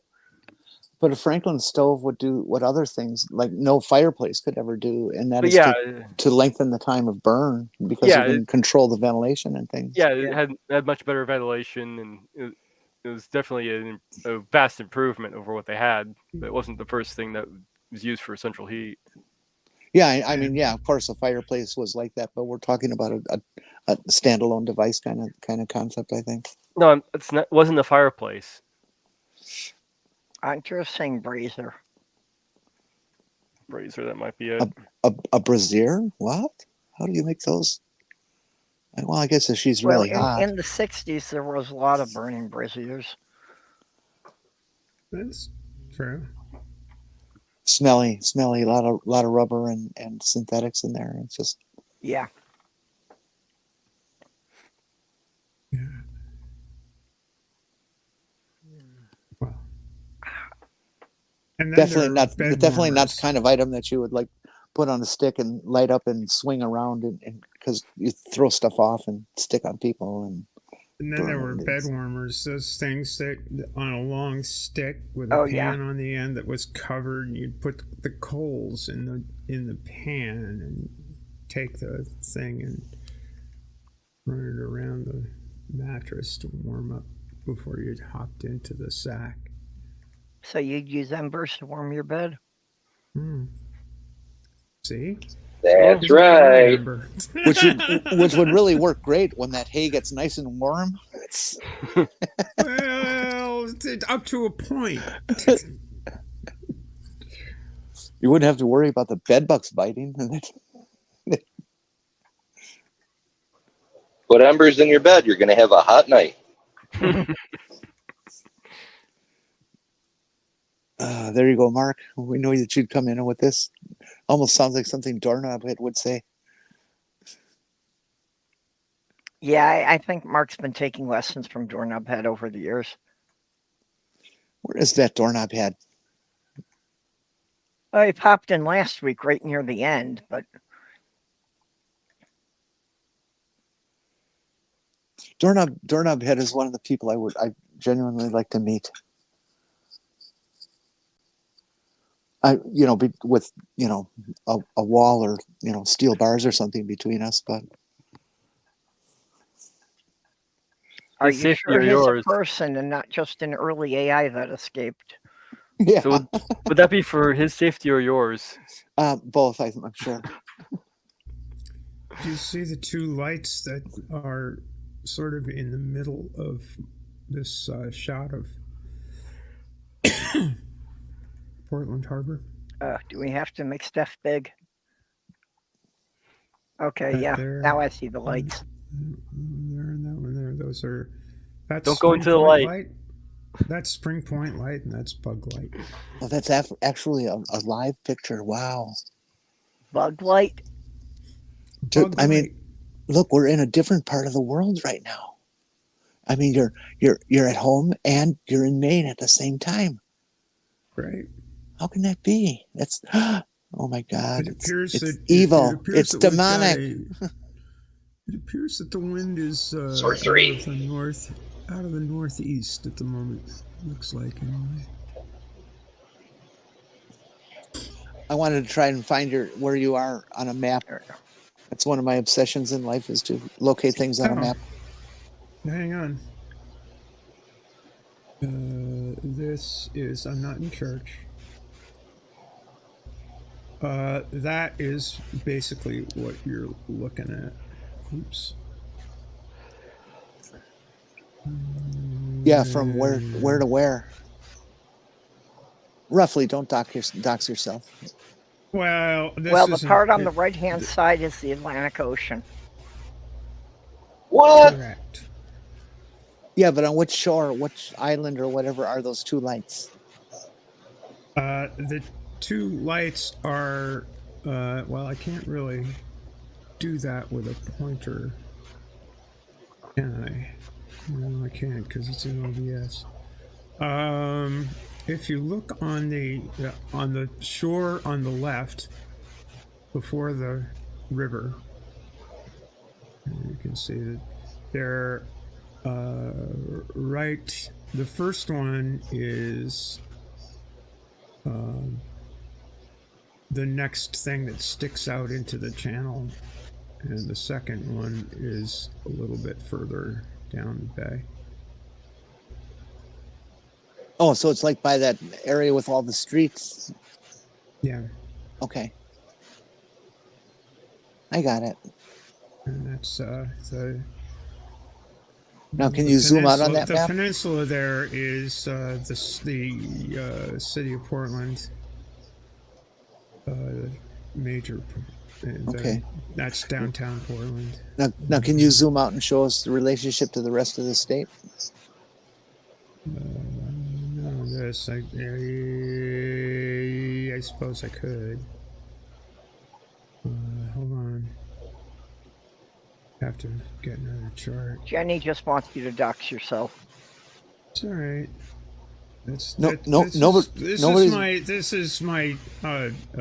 These are my home waters. Nobody's going to go to Maine to harass her, okay? Except Dr. Tapioca Weasel. I don't know if Except you're Dr. throwing a Tapioca fresh Weasel, who lobster. came by this very spot where I'm sitting right now and harassed me. That's true. Yeah, Really? okay. Is the weasel like making a cross-country trip to harass people?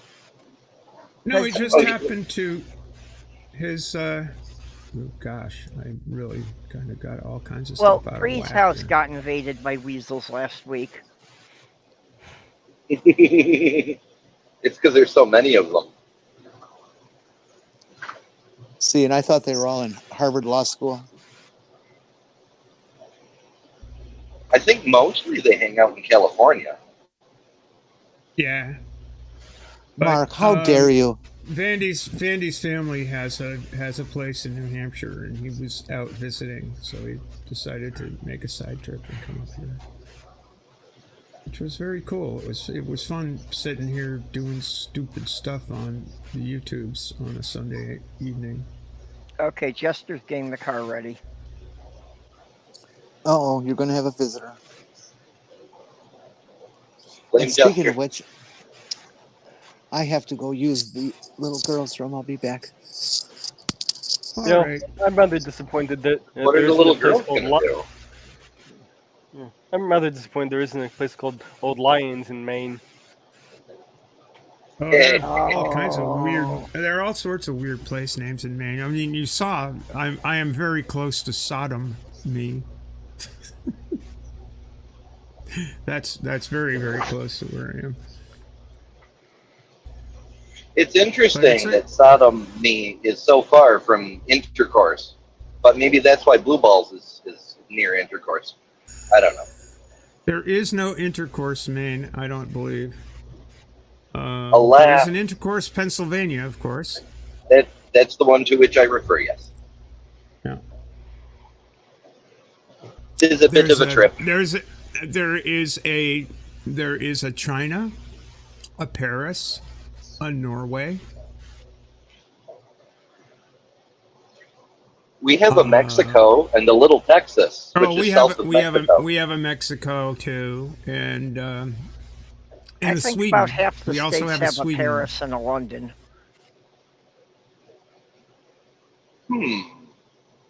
And we also have Moose Look McGuntic And Peabody. and Kalidjwidjwak. Oh, all sorts of weird places. My favorite bit of odd geography is that if you get on I-90 in Rochester, Minnesota, and follow it exactly 1,000 miles east, you will be in Rochester, New York. Yep.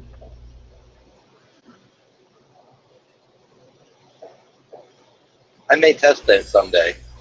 I mean, I-90 bypasses Rochester. We have to take the 490 to get up into Rochester proper, but close enough. Yeah, well, that's. I did you're that ex- drive myself about 8 or 10 times. So Yeah. I-90 goes from Boston to Seattle, right? Ends in the two terminuses are Boston and Seattle. I don't know. I never went beyond New York. So Well, trust Boston, me. yes. Seattle, I Boston- haven't quite driven to the end of it, so I'm not 100% sure. But Seattle seems like a good place to terminate. I'm hoping that we get to make that journey towing a J24 sometime next year. That'll be fun. Go to the Worlds. And that's how we'll get there. Well, you're not going to sail around? Round the Horn? No, I don't think so. Or through the canal. The canal is, first of all, the canal's drying up. That's really weird. Just to think that, climate change, precipitation patterns have made, they're not exactly drought conditions, but Lake Gatun doesn't have as much water. And Lake Gatun runs the locks. And yeah, so I there saw are huge something about pileups outside both ends of the Panama Canal of container ships waiting to go through. Yeah, that they're having problems getting the bigger ships through. Yeah. Hey, Porpoise. Do you actually live on the path of totality? Side to climate change, you might be able to use the Northwest Passage. Did anybody hear me? I did. Yeah, Now I you were can. saying the path of totality, and Okay. that's I believe that's what Porpoise was saying before about being there in 2024. Right, but is she on the path of totality? Yeah, I'm I'm just not a sure wee what bit city off. in Indiana she lives in, but I think so. I'm just a wee bit off. Aren't we all? Well, yes, that's true.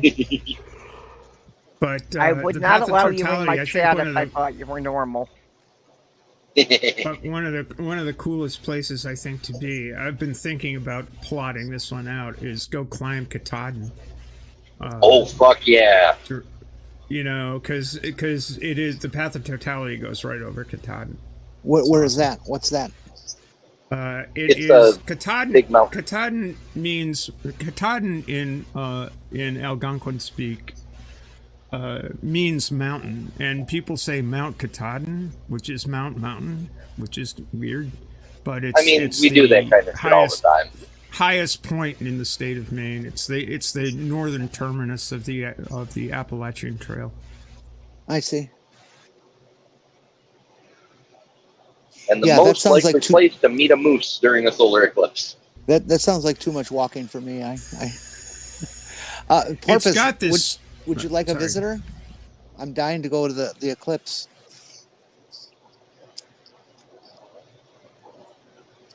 Well, we can answer that privately. Oh, Jenny, that would be great because I know, you would get some fabulous pictures.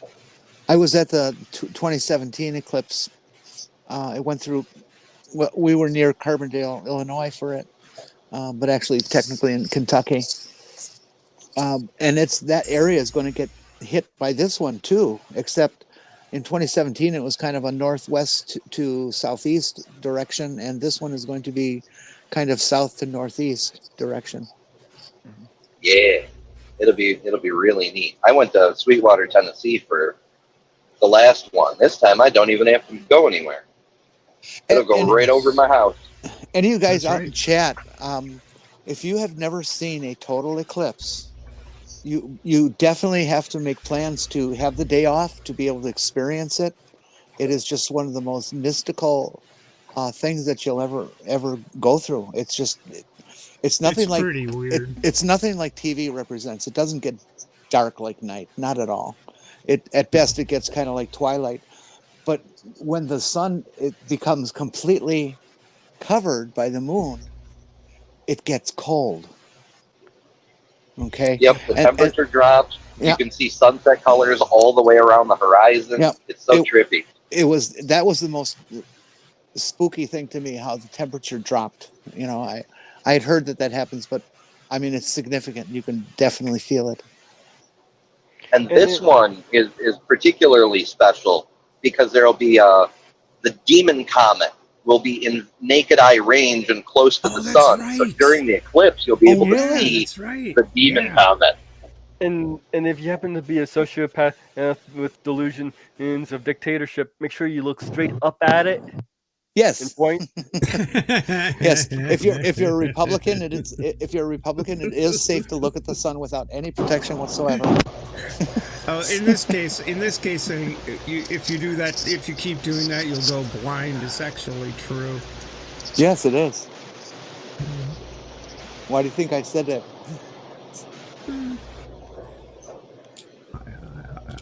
I couldn't possibly hazard a guess. I would. Oh no, I probably shouldn't say that, I guess, in public. Mm-hmm.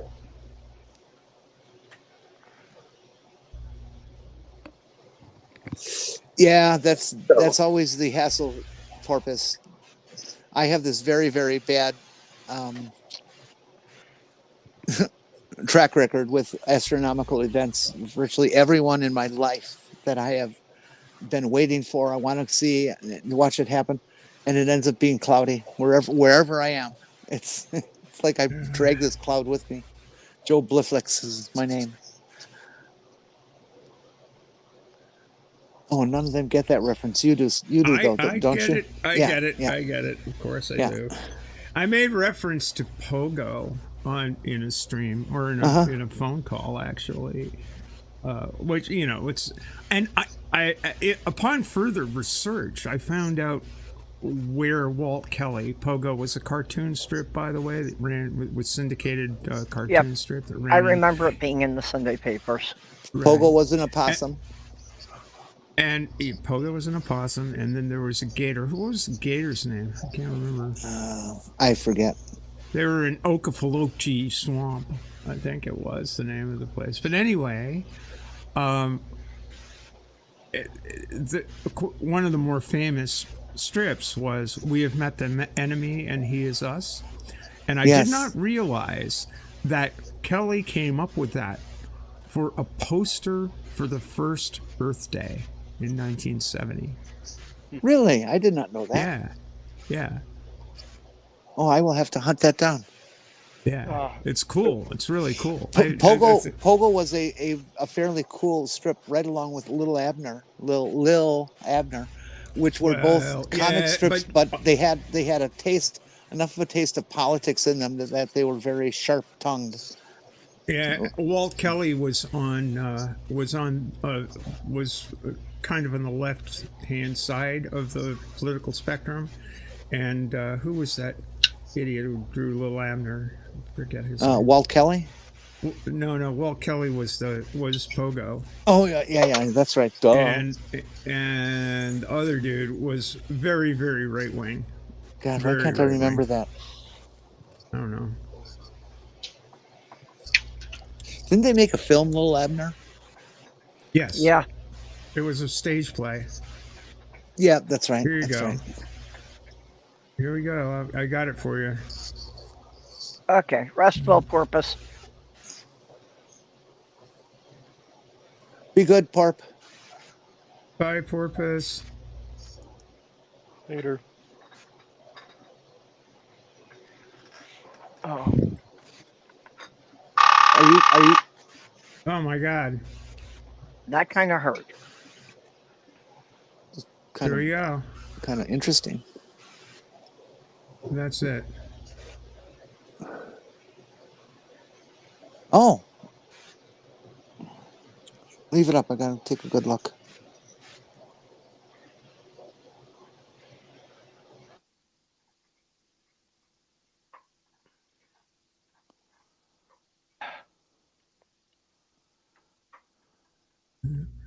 Well, that's a great poster.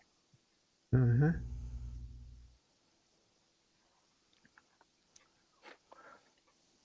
Yeah, I didn't know it There- connected to Earth Day.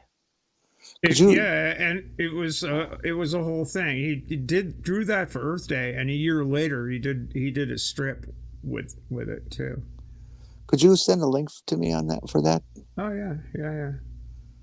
I'll send you an even better link that covers the whole history of how it happened. Okay. If I can find it. But yeah, I was like, what's going on? I was sort of riffing on this notion that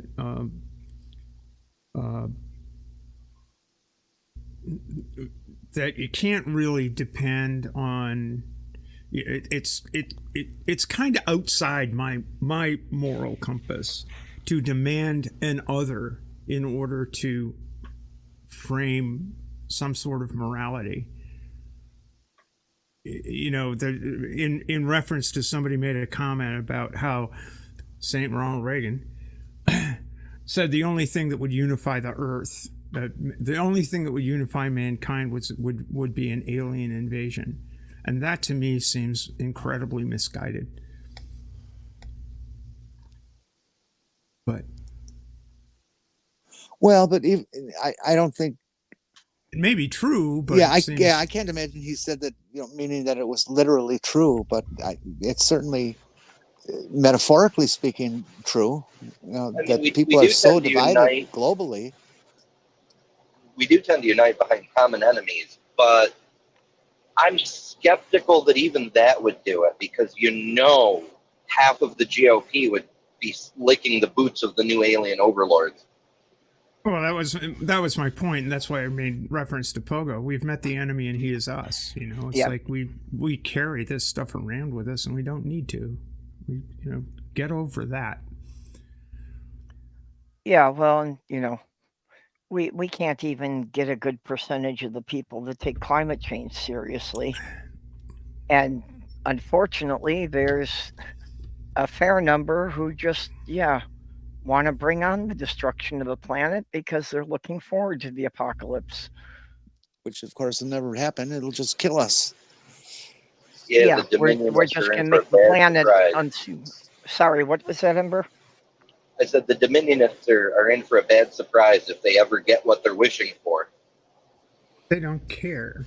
Yeah, unfortunately, it's going to fuck everybody else up in the process. I don't know. That's the whole awful thing about it, is that they won't know how stupid they were until the moment they drop, and then they won't perceive it because they've dropped. It's like people are destroying the world. I don't know. I'm kind of in favor of voting for giant meteor this year. Wow, I didn't see this. Holy shit! Walt Kelly wrote an essay too. Hey, do you think we could get that comet to crash into the Earth during the eclipse? No. Then we won't have to worry about the next election. Yeah, but what about all the pictures I plan to take? Come on. You still take them. It takes time to develop them, This digital stuff works these days.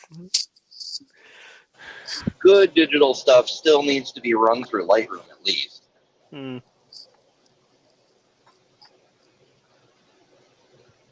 I'll put this drop this link in the comment and the chat in the live chat, and then I'll drop it in the private chat too. Fucking amazing.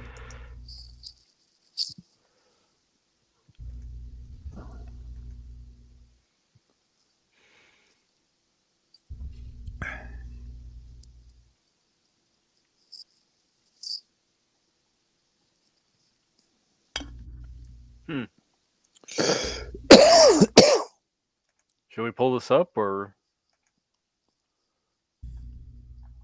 If you want to, I mean, yeah, it's got the cartoon strip because it's from it's a whole article on how Kelly got into it, and he actually wrote an op-ed for some newspaper in '71.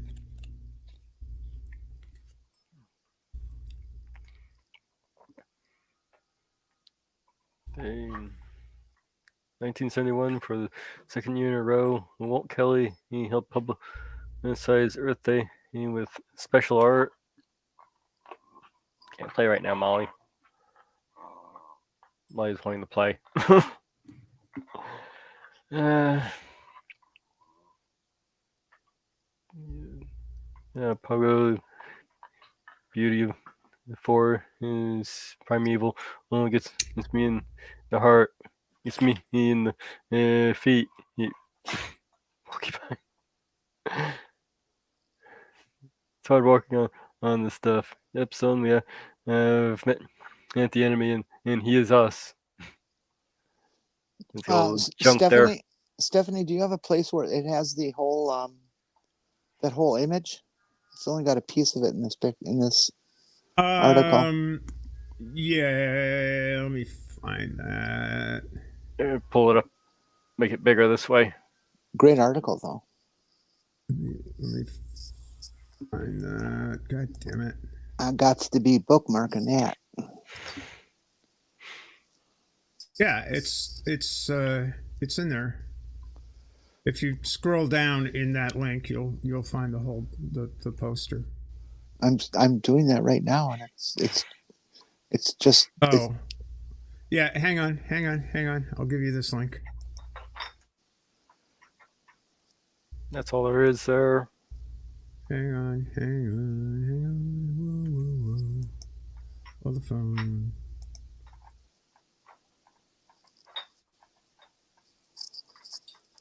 It's like, in that conversation, it's really weird because it just came. It's like, yeah, we've met the enemy and he's us. And then I started looking into it and I said, holy shit. Bye, Mark. Great. I sadly have to admit that when I was a kid, I did not read Pogo. I did not understand Pogo. I thought it was just dumb, but I was a stupid kid, so. Yeah, the same. It wasn't. In the 70s, I didn't get it. It was incredibly trenchant and right there. The whole thing was all right there. Of course, those days were the days of Picky Dicky and Vietnam and all that other stuff. And I remember seeing the strip, but in the 70s, I didn't get it. I was one of those radical kids raised by radical parents. Yeah, well, for me, you're still talking my preteen years. Isn't that something? Those parents you talk about, and you still turned out to be a Republican. What? Somebody remarked in some chat, caught up with me and remarked that they had run into some other Stephanie in some other side chat, and that Stephanie was a flat earther, and I'm going, I never thought I'd be mistaken for a flat earther. Oh. Bye, Mark. What are you talking about, really? Yeah. Well, I've always been a Democrat, and it's my father was actually quite conservative, except that for him, part of being conservative was realizing that without the labor unions, there was no way he could have afforded to buy a house. So basically, it was just because the labor unions told us to vote Democrat, so that's what we did.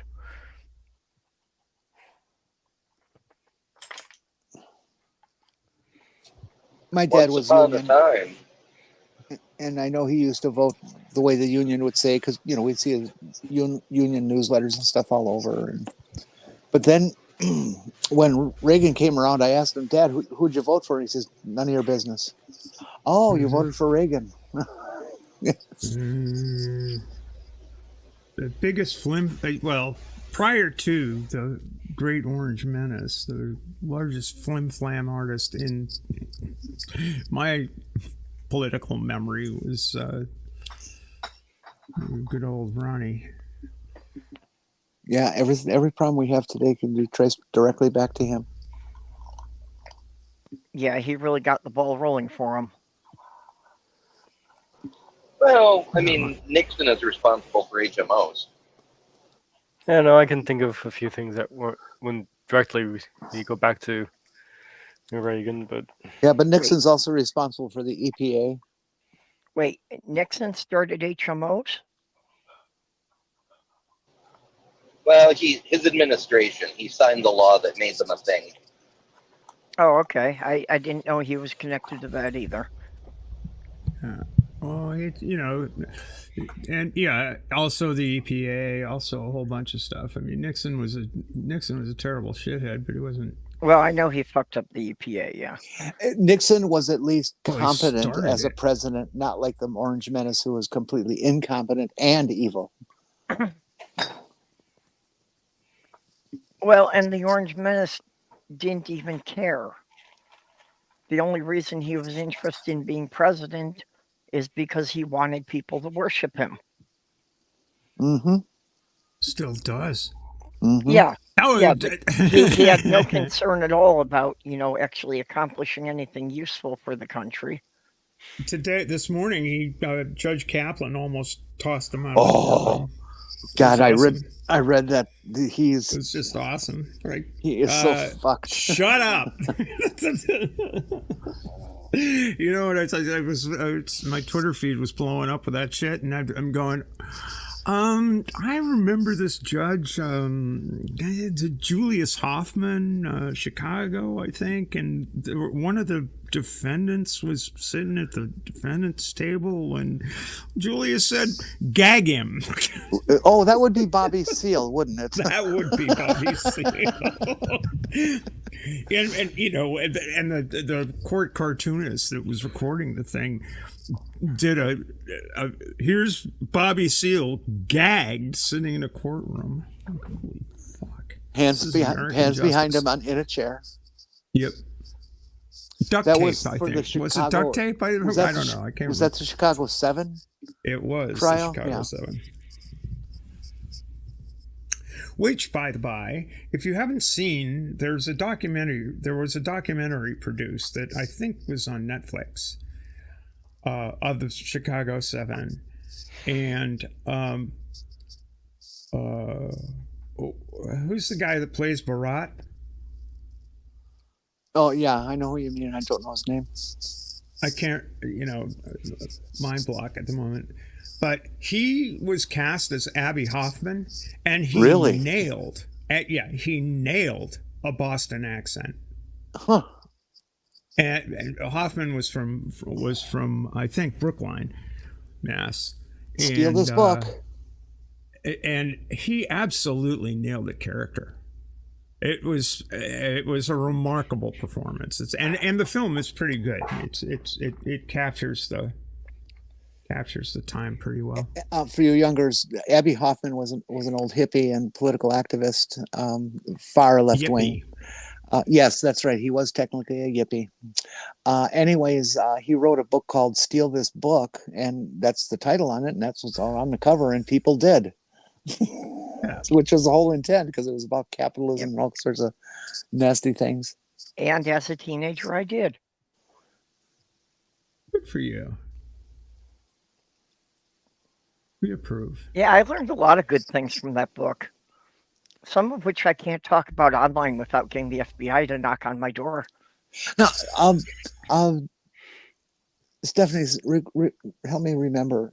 Chicago 7, that was one of the big first draft card burning episodes, wasn't it? Or was no. That was purely the draft card burning was several years earlier. I mean, people were burning draft cards in 65, 66. Yeah, I just thought it was one of the big major demonstrations of it happening all at once.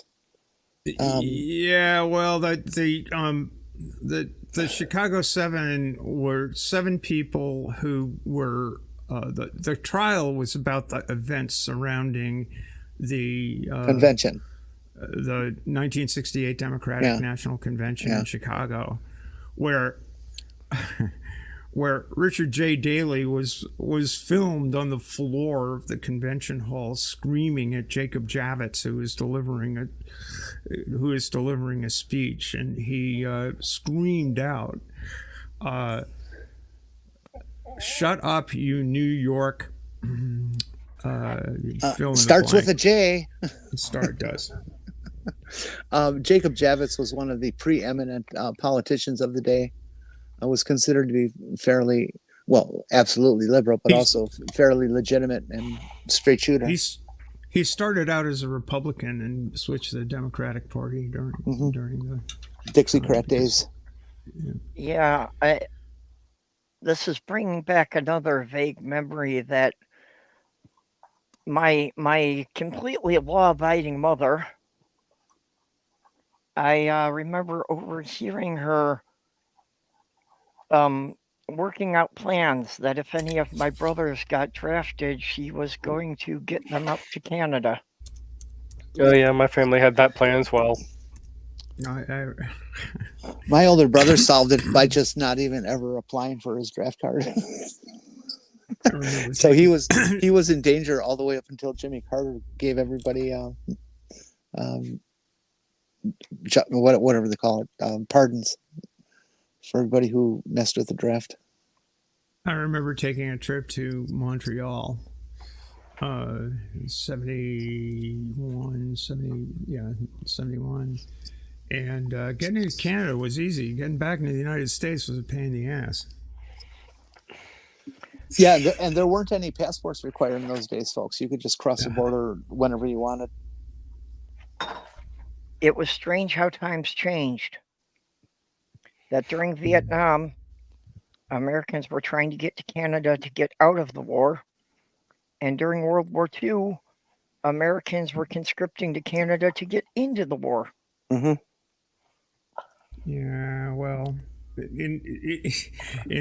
from my point of view, and people can take issue with it, but from my point of view, in Southeast Asia, we were the baddies. Oh yeah. Yeah, we really had no business going in there. We took our lessons from the French. Well, that's really didn't why we learn the went in lessons there. of the French that the French learned at Dien Bien Phu, and we had to wait until 1975 to learn it in Saigon. Yeah. The French got out of Vietnam because they realized that nobody's going to win this. Get the fuck out. Yeah. Well, that's what it was all about. Vietnam had been a French colony. In when fact, the French got in over their heads, we went in to bail them out. In fact, wasn't it called originally the French Indochina War? Yep.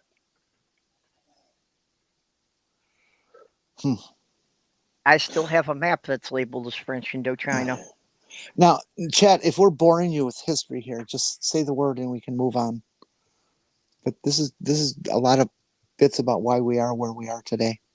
The divide between liberals and conservatives really hit the fan in those days. But prior to that, there was, of course, always a right and a left, but they were called just Republicans and Democrats.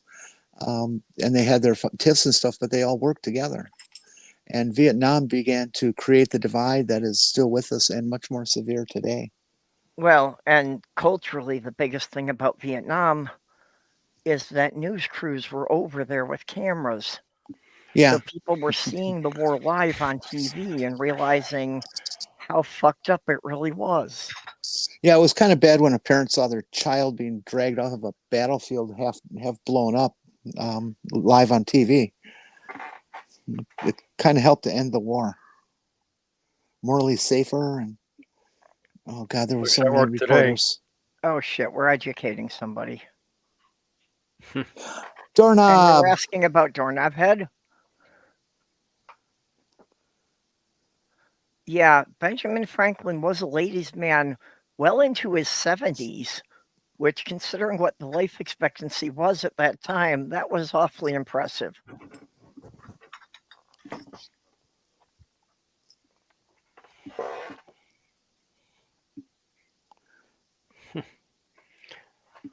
Molly is wanting attention. Well, lock her up. Oh my god, it's Stephanie. Stephanie, they turned the lights out at Stephanie's. All the ships are going to crash. Yeah, well, Sammy knows if I've got my headphones on that I'm not getting up for a couple hours, so he's just parked himself on my leg. She keeps trying to hand me one of her toys. Aww. Play with me. Play. Look, I got a toy. Play. Well, we have been at this 2.5 hours. She might have a point. Hey, no, you can't have that. I saw a TikTok video that just Come on. thrilled me to death this week. It was it was like a 2.5 minute whatever video of dogs having the zoomies, just zoomies tearing around the house at breakneck speed and knocking shit over and jumping up on everything and just having a great time. And it was just lots of fun to watch. She gets the zoomies after I take her for a walk usually. Really? Yeah, after I take her for a walk, I'll take the harness off her and she'll start running all over the house. Huh. Excuse me. Yeah, Sammy gets the zoomies every night about midnight, 1 a.m. And I really do find it very heartening that, he can run back and forth and jump up and down all the levels on the tower. At least I know he's healthy.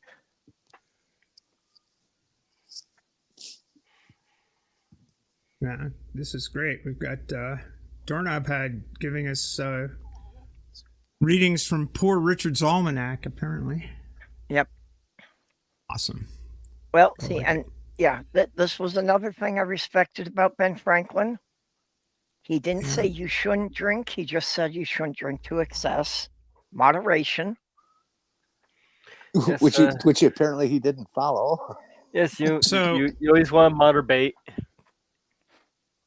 So I like this. I think that Franklin was really good with the what was it? Go back one. Oh, previous one. What was that?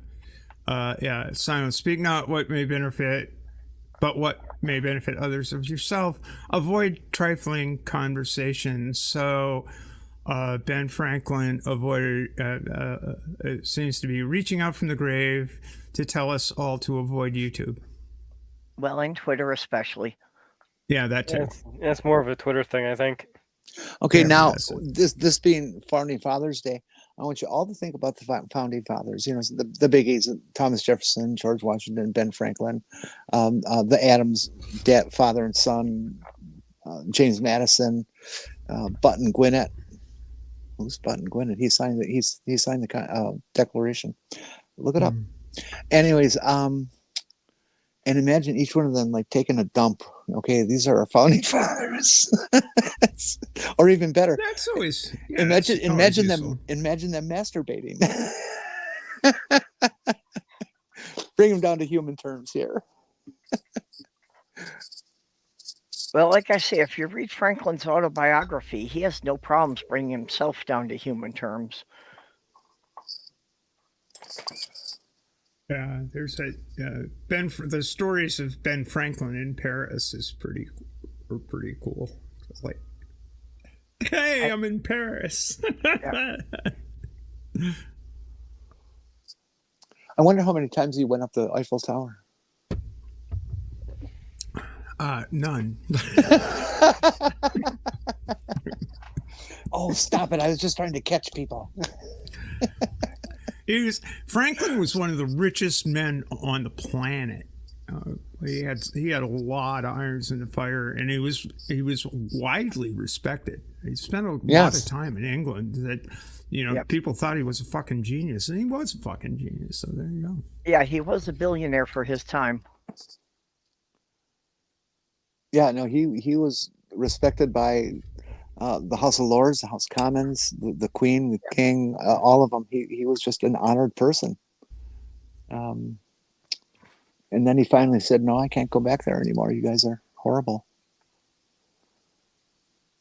He also did something that we would recognize in this day and age.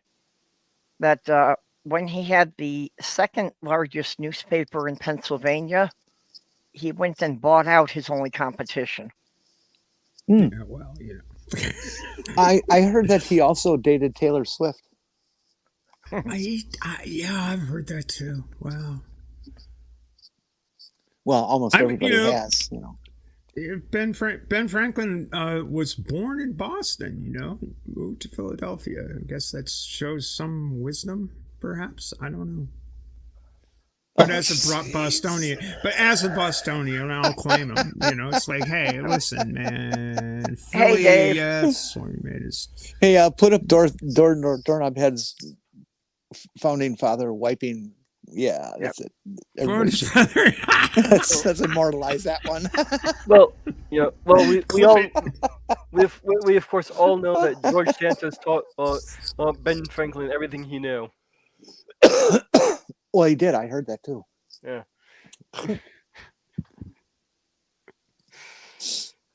It's getting cold. Temperature drop like rock. Sun go down, temperature drop. Attention, Molly. Yeah, that's the daylight's starting to fade here, and same thing's going to happen to us. I still think I got maybe about another 30 minutes of daylight left. I didn't know that. Captive, thank you. I did not understand that Franklin was born in Arizona and moved to Babylonia. Oh yeah.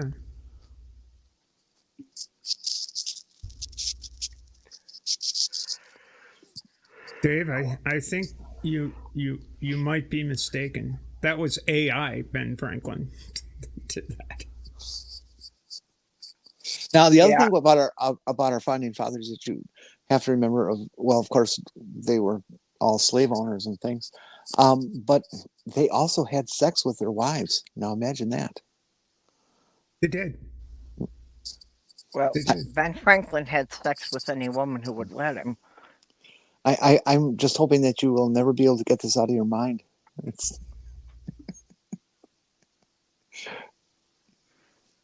And yeah, Ben Franklin did not own any slaves. In fact, at one point, he bought a slave to work in his print shop, and he gave him his freedom. He just wanted a good employee.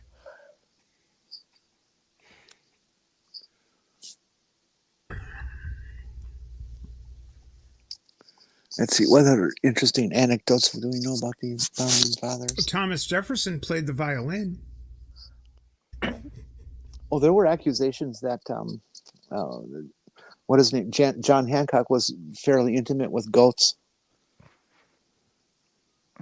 Really?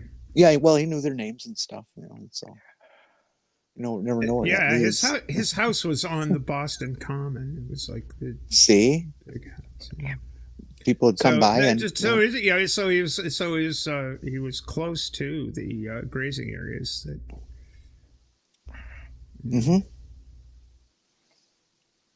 A commons was not just a parkway, it was Yeah. a No, meeting it place. literally was it was the Boston Common. That's where that's where you take your cow-wow-wows. Yeah, where everybody meets and Yep. exchanges stuff. Still there, by the way. And if out in the chat there, if you're any sort of believer in our nation and our Constitution and our founding and those sorts of things, get your ass to Boston. It will just make you melt with It's my hometown. I know every inch of the city. City. It's such a wonderful town. I just love Boston. I never made it to Boston, but when I lived in New York with my late fiance, yeah, one of the things we loved to do was just, search out all the historical markers we could find. Steph, I've only been to Boston and Cambridge twice. The first time was for this business thing, and the organizer of the business thing took us all for a harbor ferry ride tour. And we come around some bend or whatever, to a river or some bay or whatever. And as we make the turn, you could begin to see the North Church, the steeple of the North Church. You could see Bunker Hill. You could see the USS Constitution there at anchor. And God, it's even hard now. I broke down and cried. It was so moving. So, and you get out there and experience that. It's something you'll carry for the rest of your lives. Yeah, I was born in Boston, and I grew up in first Watertown, then Lexington. So Lexington being playing the role it did on April 19th, 1775. It was, you just grew up in the middle of the names of the people that were shot by the Brits and the whole thing. I mean, it was just a continuous immersion in history and heritage and everything else. It's kind of funny. And then it was really, I felt the same sort of thing when I was in merry old England. It's like in most places in the United States, things are new. Everything's always new. But in places like Philadelphia, or places like Boston, some places in New York, there's just, in Boston especially, that the history is still there in the architecture, and in Boston especially, it's there in the stupid fucking roads. Like, you know, there's no rhyme or reason to the way the roads are laid out. But that's because the city has changed so much. It was a semi-island in colonial days, connected by a very, very, very, very thin strip of land that is in what's now called Dorchester. Roxbury, and Washington Street, which is a main thoroughfare, was the street that ran across the isthmus onto the mainland, and all of the roads around it in the central part of the city are basically going around hills that aren't there anymore and waterways that aren't there anymore and stuff. That's why it's so convoluted and weird. It's also interesting how in Boston, I did not do any driving in Boston because my friend who I was there with said, no, you really shouldn't. You don't know Boston, so just stay away from a car. And Jimmy was Massachusetts drivers are assholes. So yeah, he taught me how to drive in Boston, and that's aggressive is the only word to use. That yep. if you want to get it, if you want to fit in somewhere, you just fit in somewhere and yep. dare the other person not to hit you. Holy fuck. Yep. Wait, I can't believe it. People out here in New York, they actually obey the traffic laws? What the fuck? I don't understand. If I truly had control of my life, could do anything, anytime, anywhere, I would probably live on the East Coast somewhere or all around it. It's just, there's something just so thrilling. My first experience with it, was back at 64 when our family took a vacation out to Washington and stuff. But as an adult, I spent a couple of weeks in the Finger Lakes area of New York, and to come upon these places and to have physical contact with these dwellings and buildings, and then they tell you that it's 200 or 300 years old. It's like, wow. It's just wow. Oh, if I had the money, I would just want to, buy an RV and just drive across the country, just checking out all the museums and historical sites. There is a place, oyster bar place, in down close to Faneuil Hall, called the Union Oyster House, and it's been there since it's been serving oysters since colonial times. It's just whoa, hopefully not the same oysters. Not the same oysters. No, the oysters are fresh. The place is not. Okay. Well, and I was always really impressed with that until I went to this pub in Hamble, in the UK, and that place had been around for 500 years as an operating inn. And so you sit there and go, "Holy shit!"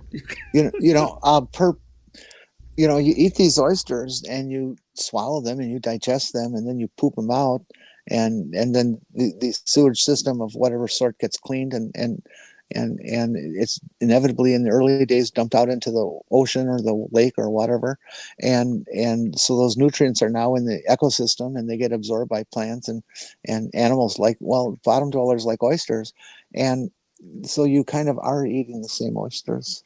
So are you saying it's oyster cannibalism? Well, kind of, sort of, I guess. That's one of the steps in. Well, I've told people that every drop of water on the planet has been recycled billions of times. That's right. So no matter what you're currently drinking, at some point it was dinosaur piss. These people, I just love it. There was a number of years back, Bill Gates was advertising some kind of future kind of dystopian, I guess, and showing water filtration, for home use and private use and these sorts of things. And they made a point of it that you're processing urine and making it drinking water. And everybody went, ew.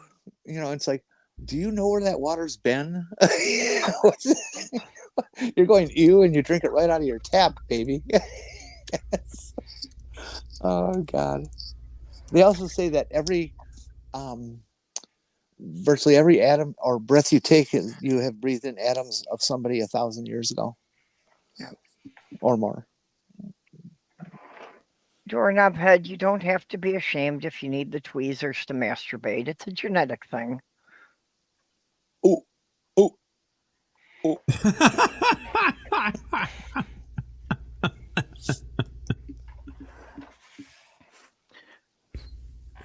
I'm sorry, I just couldn't pass that one up. Yeah, it's a pretty good one. Tweezer bait. Okay. Oh. Well, we have been going 2.5 hours. Maybe we should wrap it up here. Oh, no, not yet. We're not ready for that. Okay, well, if you still got something to say, go on. Then Well, I just got to step away long enough to get myself another bottle of iced tea. Well, then do that. I'm getting a Molly hug.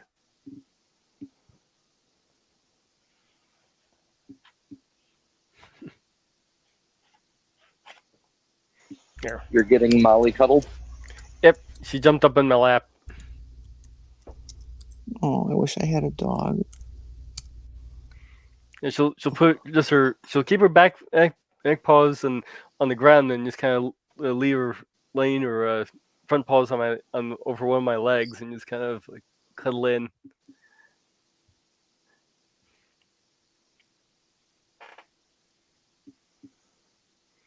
So I'll see.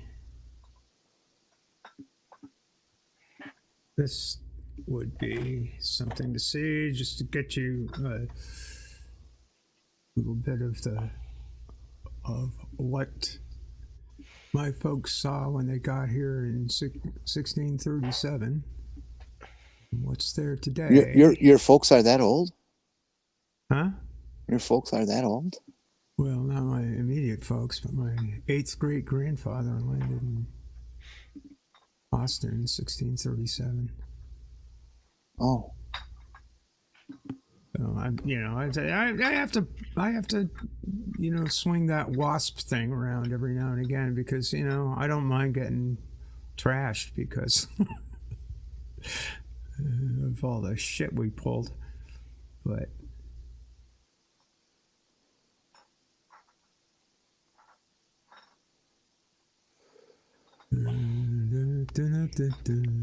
That's why Jewish honeybees wear yarmulkes. Why do Jewish honeybees wear yarmulkes? Because they don't want to be mistaken for wasps. Oh, Jesus Christ. So there you go. That's the topography 1630 versus today. All the solid green is what was there, and all the light-ish green is what was filled in. Let's see here.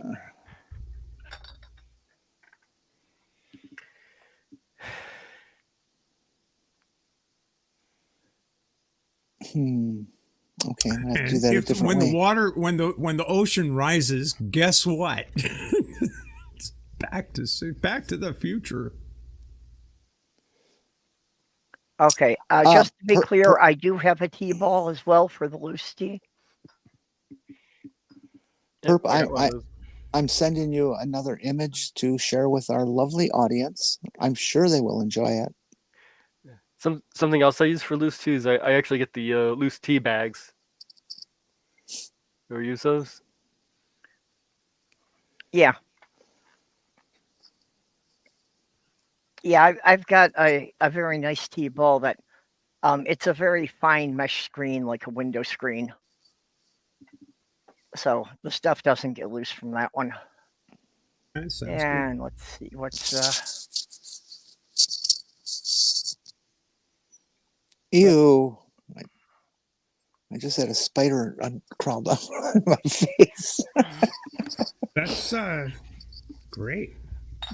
It was a small one, only about a quarter.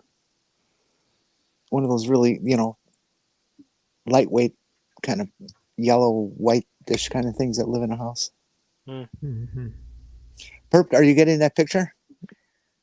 I don't want it, but I've got it. Okay.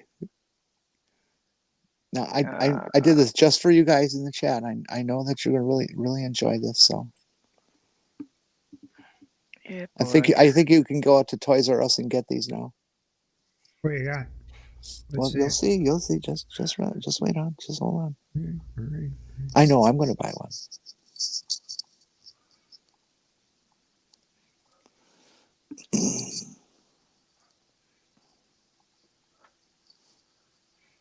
There you go. Oh, my eyes, no. Yeah, I said I didn't want it. And this is all on Jenny. I really did not want to put this up. Oh, no, my eyes. Well, Jenny?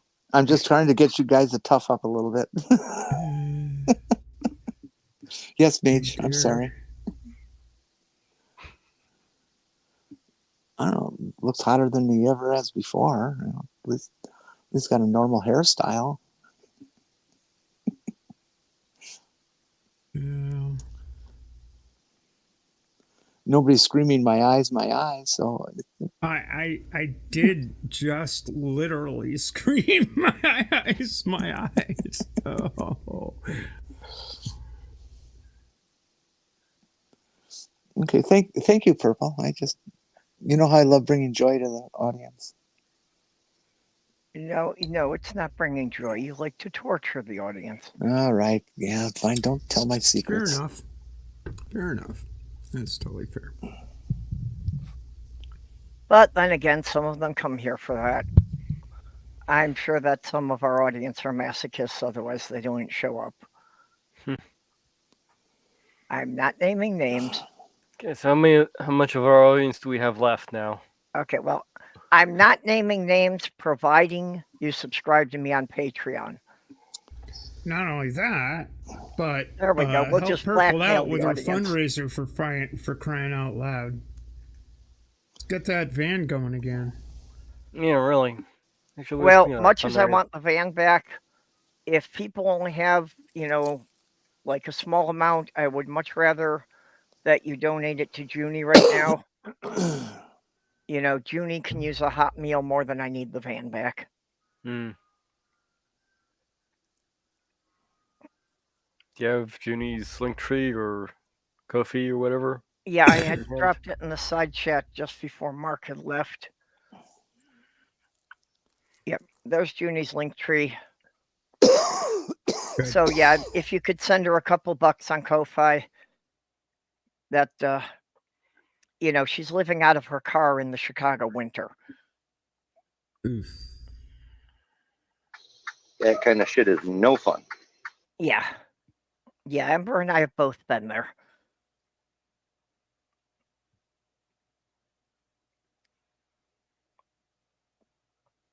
So yeah, even if it means I've got to wait, an extra month or two for the van, I would rather you help her out first.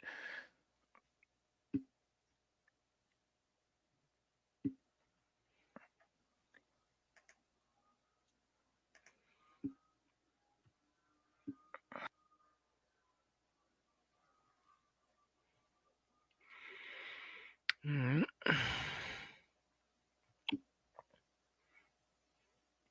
You know how to try and pin that to the top of the comments in the chat. Oh yeah, I keep forgetting I can do that. Yes, you Or can. theoretically, I can do that if I only knew how. 3 You dots. can also Click- pin comments in click the regular on- comments section after the fact. I keep forgetting to do that.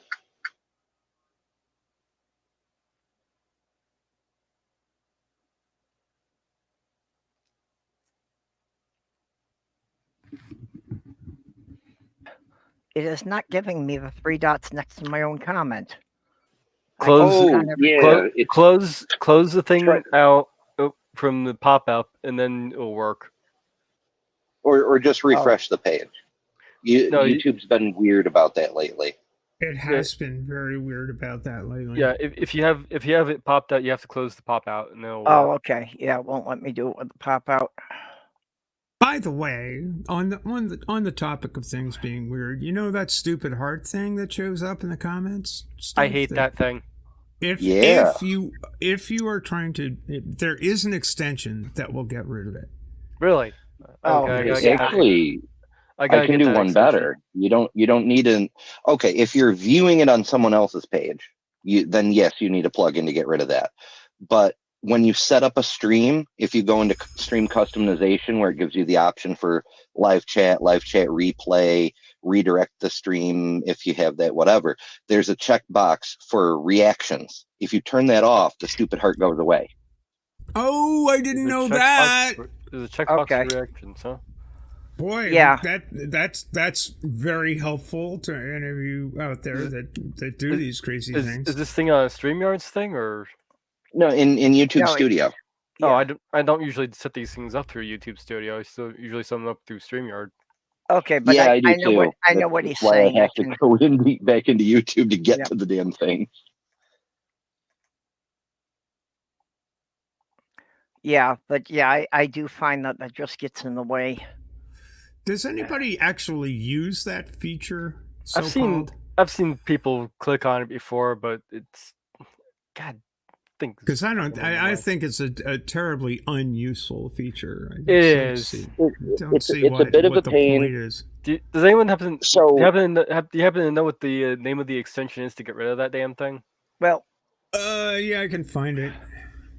Ember, what were you saying? Where is it under the settings to change that? in customization, there will be a checkbox for live chat, then a checkbox for live chat replay for when the stream goes later, and then below that, I think the next checkbox should be like live reactions or something like that. Okay, I'm not looking right at it, so I'm going by memory here. So I have to set it up on each stream when I set up the stream. I can't just set it for the whole channel, huh? Right. Okay. I did get another extension that allows me to see the downvotes on videos. That's fun. But yeah, it does actually serve a purpose. You'll see sometimes people don't use it, but sometimes they do. And every time a person clicks a heart or 100% or whatever, it counts as a comment for the purposes of audience engagement. So you can get a lot more engagement if people make use of that thing. Ember, I'm glad that you've become a regular part of this insane little group. You're so smart. We got so much good feedback. I just drink and I know things. Yep. Well, send me some of that alcohol. It obviously makes you smart. Wait a second. You mean you've eaten the fermented fruit, or drunk the fermented fruit of the tree of knowledge? Yes. That's why Yahweh does not like me. Well, I started wondering about that whole tree of knowledge thing. And did the snake start talking because he ate the fruit? And would any animal that ate the fruit then gain the knowledge? So did we have sentient fruit flies? Could be. Why do you think they're still around today? They did something right. Well, now I'm wondering, like, because Adam and Eve were already capable of of language beforehand. That's how Yahweh could tell them, no, don't do that. But is that part of the knowledge that you would get from the fruit? Like, did he give them like a little sliver of fruit, maybe?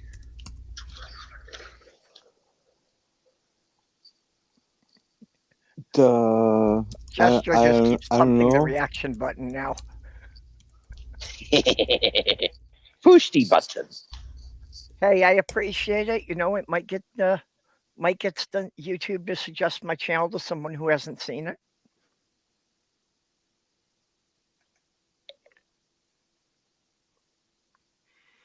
Yeah, they could at least give an option to fucking hide that thing.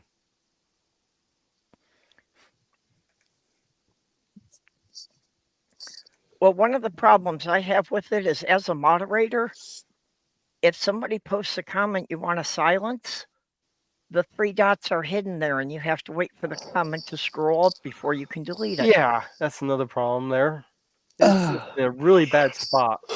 Yeah. I mean, they could maybe put it like, you know, up next to where live chat, top up chat kind of thing. Put it like right next to there. Yeah. That'd be out of the way. Or maybe down in the chat bar area. There we go. We've got to see if there's a tool that you can, get that'll just hit it automatically, so that we can just, hype up the engagement on everybody's streams. Another thing I don't like is they hide it. They've hidden your name in the chat bar or area of the chat, so you can't really see your name anymore. So, say if you wanted to tell if you're still subscribed to somebody, and like for a membership, you can't see that until you post, or you have to go to some other area of YouTube and leave the stream. Well, how dare they not make this perfect? I know, they keep changing shit. It makes me almost understand the conservative perspective. Yeah, but the changes are bad. Well, like I said, they often have their uses. And as far as the 3 dots thing, I don't know if it's universal, but in some cases that I have tested myself anyway, you no longer have to hit the 3 dots. You can hit anywhere on the comment and get the option bar to pop up. I thought you had to hit the 3 dots. I didn't know that was. I think they did that specifically because the stupid heart thing is in the way of the 3 dots. But it may not be universal, as I said. Okay, yeah. Like, I haven't tried it on my phone or anything. Yeah, I can pull it up here. I see. Okay, I guess you can. I was just so used to doing the 3 dots, I didn't know that was an option. They didn't tell you anything about that, did they? But still. What, YouTube actually telling you how things work when they make changes? And the heart thing is still in the way because they actually do. They send us out like a weekly newsletter with 300 different bullet points on it that no one reads. Yeah. Well, because by the time you finish reading it, they'll send out the next one that'll preempt half the things that were in that one. That's right.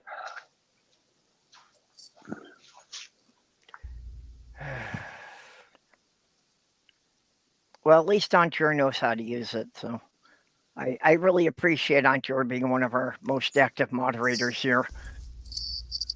And one of our unsung heroes and one of our underrated brainiacs. Yeah, well, just as a community member in general, Antjor does a lot for the community and is, rarely ever mentioned for anything. And is extremely smart and can be very, very funny. I have uBlock Origin. That's good for ad blocks. I remember it being able to block that little heart thing in the side. Yeah, I've got uBlock Origin too. I didn't know it could do that. Not sure which option that would be, but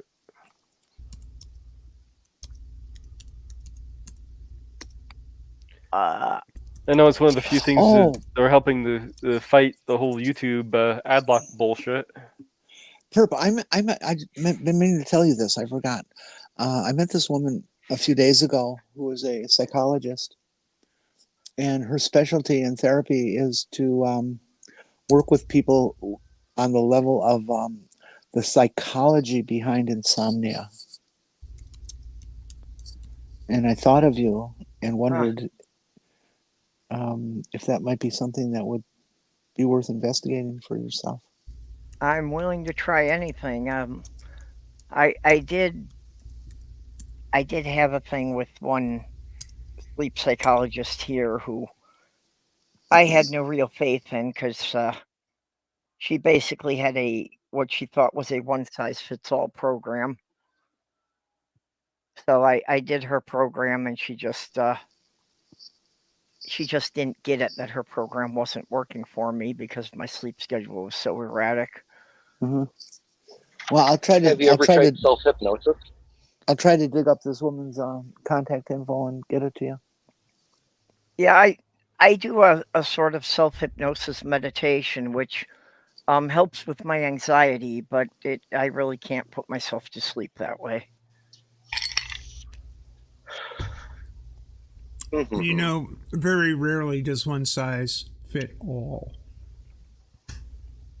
Humans are far too diverse for that. Turns out. Yeah, but she was bragging that it worked on 80% of the people, and I think she just figured an 80% success rate was good enough, so she didn't have to try for anything else.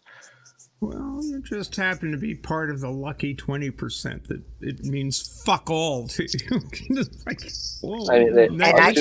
You might need something else. I have fallen 60% into that of the so time, many it works times. 100% of the time. Yep. Exactly.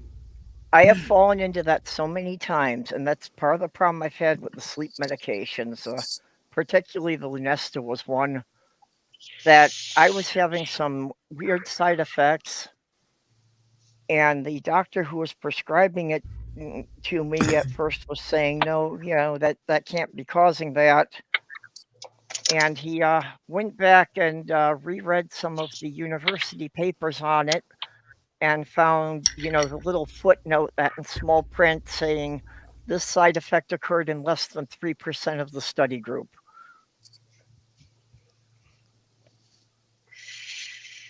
Weird how that works. Yeah.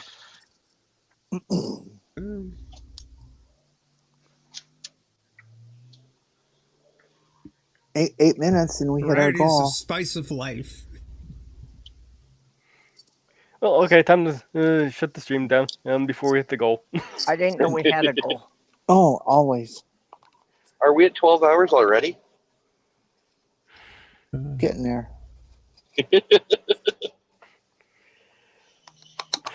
Yeah, it's been a long time since I've done one of those.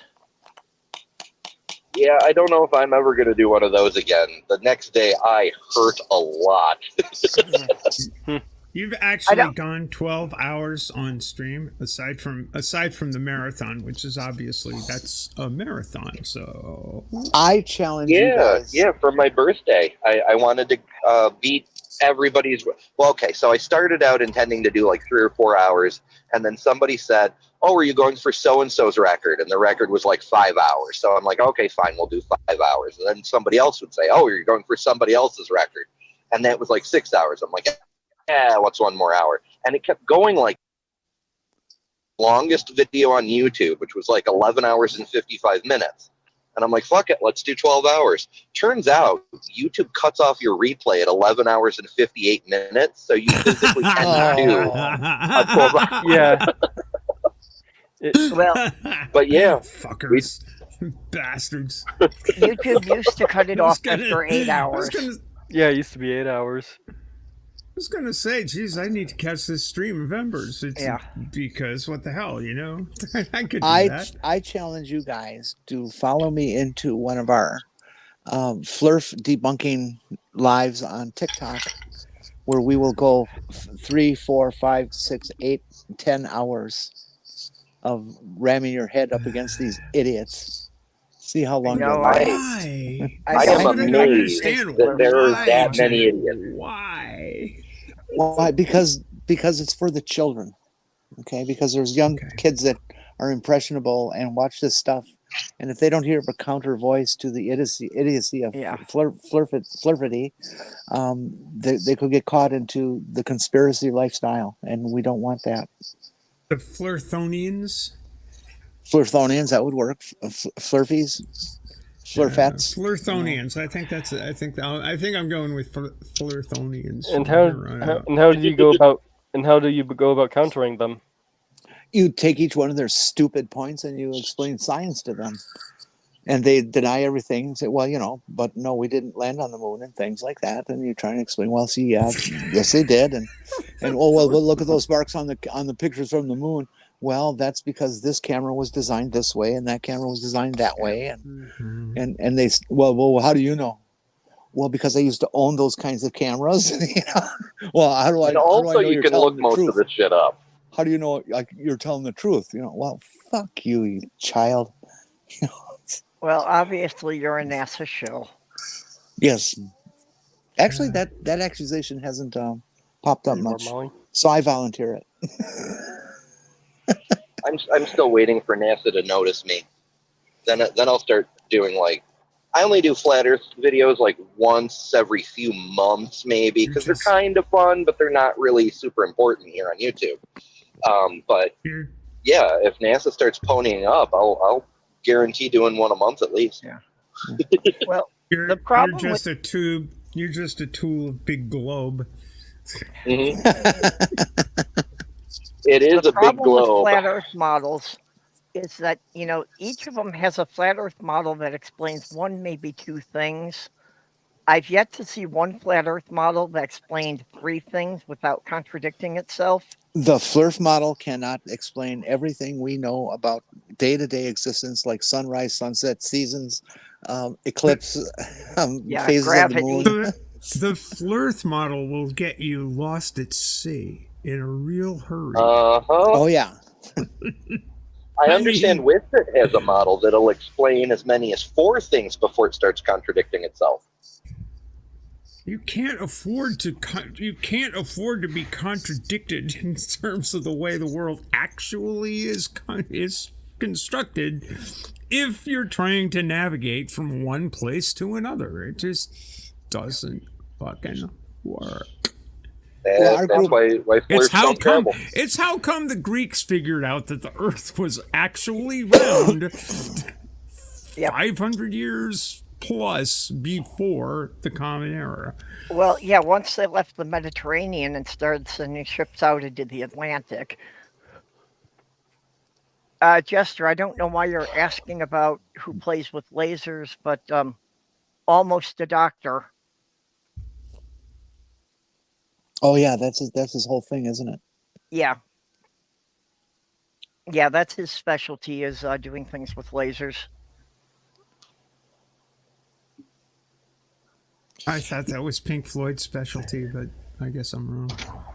I love the ones who the Flurfers who absolutely deny the even possibility that you could fire a laser at the moon and have it reflect back on the reflectors that they built for up there.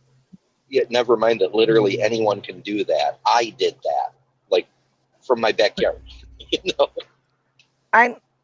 just got to know where to point it. At the risk of giving them an idea, I'm surprised the Flurfers hadn't said that of course that works because it's reflecting off the dome. I've heard them say that, yeah. Yeah. Wouldn't put it past them. I haven't heard that one though. But yeah. This just wasn't a thing until quite recently. Yeah. Oh, I've been fighting Flat Earth for 10 years. Yeah, that's recent. Yeah. Well, yeah, okay. It really is something that the internet has brought into the mainstream. There has always been flat earthers throughout history. They've always been this tiny minority of idiots. But yeah, the internet has made them explode. For a long time we just called them Catholics, but after the scientific revolution, flat Earth was pretty much done for until parallax showed up in the late 19th century and was like, science is hard. If it's true, you should be able to do it yourself without knowing anything about science. So I'm going to sail a little boat down a canal. And that's how that got started. Okay, on the subject of Pink Floyd, how many people realize that in Dr. T's band, the bass player was named Floyd and he was pink? And he wore the jacket of the Sgt. Pepper's Lonely Hearts Club Band. Except Pink Floyd preceded that by years and years. No, that's what I mean. Many. Yeah, the Muppet was named after the band. Oh, okay, okay. I did not know that. Yep. By the way, which one's pink? Well, Pink is the one who was the barber on Andy Griffith. Pink Floyd was my one of my uncle's favorite bands. It was my dad's oldest brother. You know, Jenny, I never thought of it that way, but yeah, the barber on Andy Griffith did have a bit of a gay flair to him, didn't he? Mm-hmm. That was Floyd. Mage, That was Floyd, indeed. Mage, Yeah. I saw Pink Floyd in 1971. And boy, was it a fucking cool show. God, lasers and all sorts of shit. It just was so fucking new. It was so fucking new at those times. It was just like, kind But did they kind of bounce stuff. the lasers off the moon? The thing I remember. They had this thing where they took a laser and they bounce it around the auditorium and stuff, but then they interrupt it, and so you get these packets of laser light that are traveling instead of just a solid beam. You get these little pieces of laser that are flying around, and that just you could tell how many people were on acid when that happened. You know, it's just like, Fuck, I'm in Star Wars. Yeah, I've seen Pink Floyd did things with it from the planetarium with the laser light show. Mm-hmm.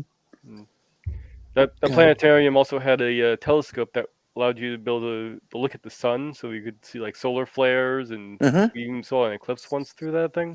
Come to TikTok and get to know Professor Nixie, Nixy. He does live telescope sessions day and night from his home in Colorado, and he does solar stuff, flares, and what are those other things? Those mass coronal ejection things, and he'll take you to nebulas and planets and just everything you can imagine. He'll show you on his telescopes. It's really pretty cool. There's literally thousands. There are literally thousands of people in his live anytime he does one. 4,000, 5,000, 6,000 at a time. Hell yeah.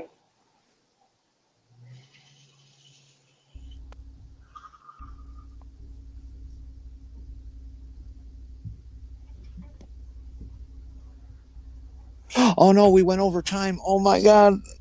We're gonna have to pay a fine. How dare you? Does this mean this win? Oh no! How's this work? Does this mean we I have to think wait it means- another 58 minutes? Yep. Yeah, we got to go around until the next hour. If that's the rules, that's the Okay. rules. Yeah, Well, you know, I haven't done you're it the in a captain long of the time. you're the captain of the vessel. You gotta, you know. I haven't done it in a long time, but yeah, there were times that I had done 9 and 10 hour streams before.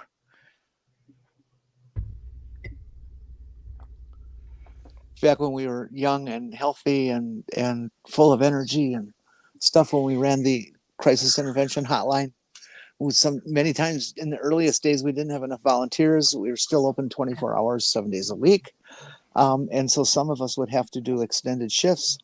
Instead of the standard 4-hour, we would sometimes do 12 and 24-hour shifts because there just weren't enough volunteers. But you know, those are days when you could do that because you were just a kid. Yep. Well, that's actually Doorknob part of my problem with has the a- sleeping, is I work better in large blocks of time. So when I'm working on a project, or especially when I get into my writing, I'll just keep going for 20 or 30 hours straight before I crash. Yeah, I feel like some of us maybe actually are alien hybrids because I work better on a 36-hour day than a 24. Like, I'm half from another planet or some shit. I don't know. Alpha Centauri, That maybe. might explain it. I've actually been thinking about that and working out that maybe I could work better if I scheduled myself, instead of trying to do 24-hour days 7 days a week, if I do 28-hour days 6 days a week, then at the end of that, it'll wrap around and be at the same starting point with starting the week with everyone else again. Doorknob, we really do not 20 discuss days a week? Doorknob, we really do not discuss the word Vim in front of polite company, please. I'm a them. What are you talking about? A Vim, not a Vim, a Vim. V-I-M. A Vim. Yep. Like a Vim, vampire? Yes. No, Vim. Doorknob has Vim and Vigor. Vim means high energy. And, Hey. What did I just tell you? There we go. Doorknob Head's got it for you right there. Doorknob. We're going to get fined now for sure. Well, yeah, but what's the derivation of Vim? I mean, Vigor is an actual word, but Vim? That's what he's got right there. The term Vim means high energy and great enthusiasm. Well, if we say Vim, why don't we say Vig? I'm looking for So basically, the opposite of me. I'm It looking is for the the anti-slaw. etymology. Looking for the etymology here. Yeah. What's that word's ancestors?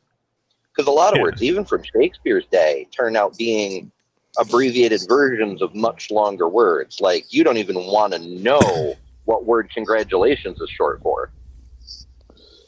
Tell us. I do, actually. What? Did it start out as Welsh? Probably. Those damn Welsh. See, I refuse to even try to pronounce anything over 14 letters. Okay. In the English language, they have a specific accent mark that tells you where to inhale because they are aware that some words cannot be pronounced in a single breath. Oh, that sounds like a challenge.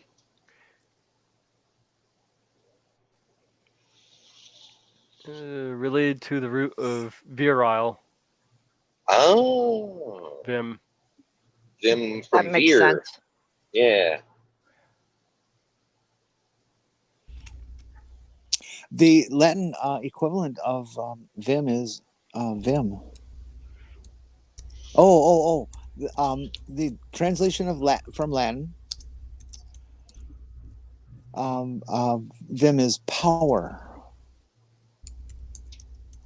And from the Hmong, it's because. Yeah, those Latins made up all sorts of words.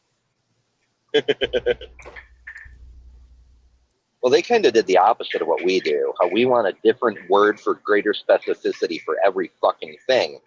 But in Latin, they just kept cramming meanings into words that already existed.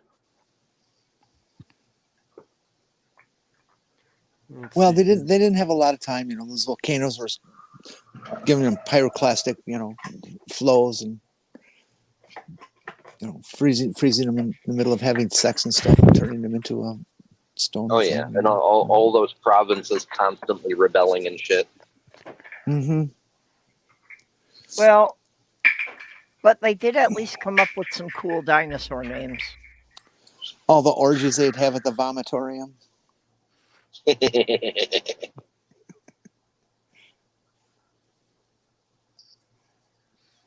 Yeah, the vomitorium is not what most people think it was. Oh no, what did you think it is? Well, it did not actually refer to people expelling their lunch. Oh really? Which is super unfortunate because, if you're at a Dionysus party, you're going to need somewhere to vomit. Yeah, a vomitorium just meant the mass exit. It was where the arena vomited out the crowd after they left. Mm-hmm. Our word vomit comes from that rather than the other way around, obviously because of time, but people don't think of it. Vomit doesn't necessarily mean the vomit. Yeah. It means everything expelled at the same time. Yeah. Yeah, it's you're leaving. I'm out of here. Yep. or well, if somebody possibly does evicted. vomit, you do want them to leave, so that makes sense too. Well, why? If once they've already vomited, they're not going to make any more of a mess. Oh, really? I guess it's Apparently there situation is- specific. Fine, you take the chance on your carpet, okay? Well, let's see. This is where I cheat. I don't have a carpet. Ah. Everybody has Apparently the a Australians carpet can- unless they've shaved it off. Apparently, the No, Australians can do no. us one better in terms of I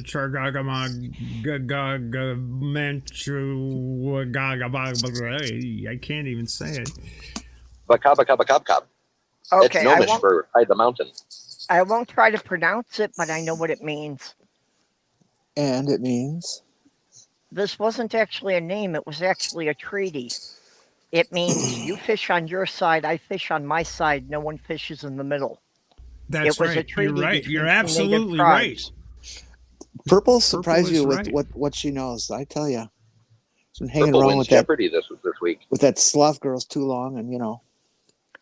I would win Jeopardy except if they start asking me like sports or pop culture questions.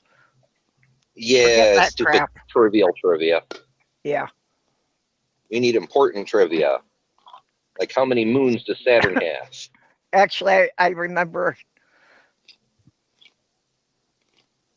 the possibly only game of Trivial Pursuit I ever won. Was because I'd gone around and I kept sticking to the areas I knew, mostly the science and nature. But for that final question, you wind up in the middle, and everybody else gets to pick your category.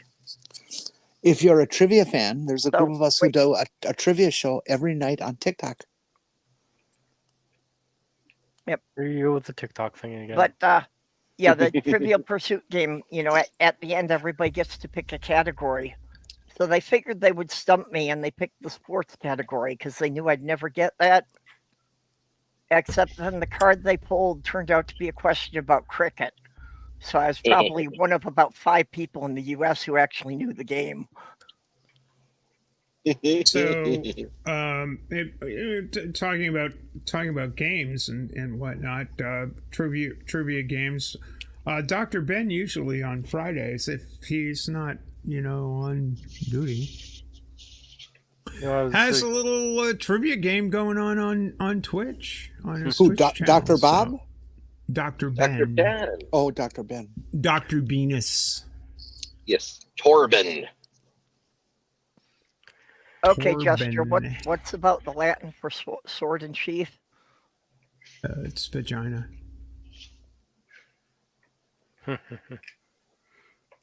That would kind of make sense. I was trying to think of a possible sports game that, based on what I was playing with Molly. Basically, you have two sides, maybe like about 5 players each on either side of the field. One side has a stick, the other side has a ball. The person with the ball runs to the other side of the field, drops the ball, and tries to do a tug of war with the stick. In the meantime, the other players have to run the ball back to the other side of the field to score goals. Mage, maybe you should get Molly one of those automatic dog ball throwers. I don't really have the room for those things. Mm. Yeah, if you want like to see had one a of the best fenced-in yard sports for her, ever. that would be a good thing. After the stream, look up League of Pigs on YouTube. It's pig Oh races. God, It's that is so amazing. cool! Absolutely cool! Absolutely cool! The best. Bree showed me that, and it's Wait, fucking. what The is? best. Whoa, hold on. What is it? It's Pig races. It's pigs. It's pig races. Guy has set up a track. He's got 6 pigs on it. It's like Ginger is my personal favorite, the best pig. Let him Piggy out, Smalls and is pretty cool too. Piggy Smalls is good. Piggy Smalls is good. All representing different nations. It's very good. There's an American pig, a Russian pig, Do we have an Australian pig? I can't remember. Yeah. There's an Australian one. There's I forget if it's China or Japan, but there's an Asian. Oh, pig. Japan. There's a Japan pig, and yeah, it's a whole international circuit. It's really quite astonishing. And the commentary, really boy, I tell you, the commentary is, the play-by-play that this guy comes up with. Whew, I'm telling you, it's great. It's great. Mm-hmm. League of Pigs. Is that anything like the guy who does the marble races? I don't know who does the marble race. Is that only one person who does that? I don't know, but there's one guy who's consistently good at it. The only one I've ever seen, but I'm sure there's got to be somebody else doing it. Hold on, I'll get a link to this. He digs these tracks. He digs these tracks. It's like a little trench on the side of a hill, and he's got marbles, each different colors, and he has a scoreboard, and he releases them all at once, and they roll down this trench on a hill, making all kinds of turns and jumps and stuff like that, and get hung up and bump each other, and eventually somebody leads and wins. There is a complete marble racing league. It emerged during COVID when people couldn't watch professional sports. I'm not joking that these people actually have teams of marbles, and they actually have a whole ranking system, that you can actually bet on, which team is going to get the most marbles to the bottom first. We don't need to watch the whole thing, but just as a teaser, maybe just as a teaser.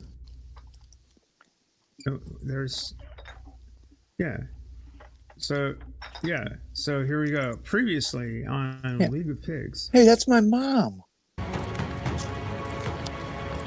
What's Trump doing there?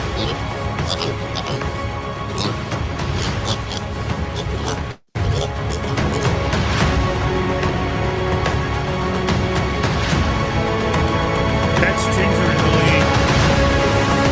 My girl. Biggest claws. Hey, you're a thing.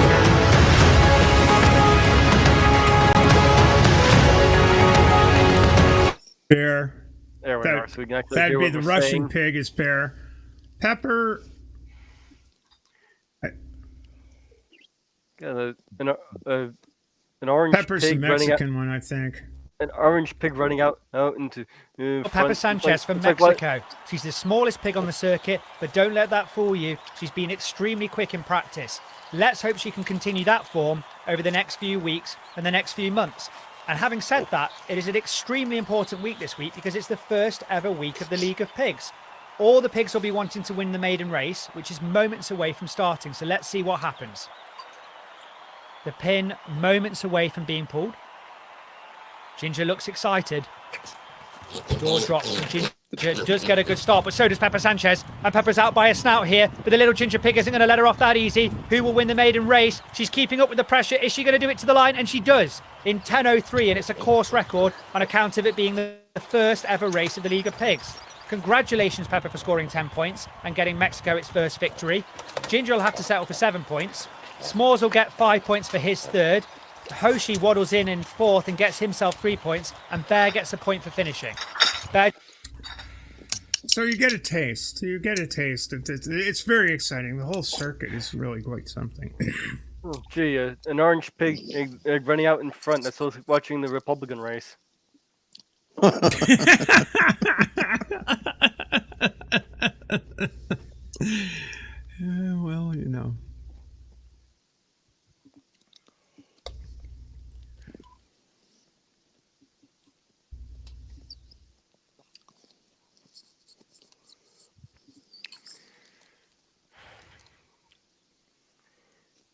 Okay, are we out of stuff to talk about?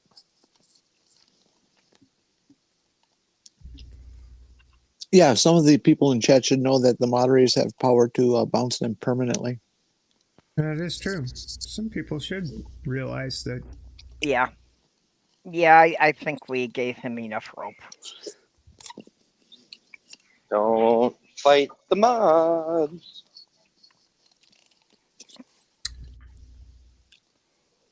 Yeah, well, he has been insulting the mods, and that's very much like going into court and insulting the jury.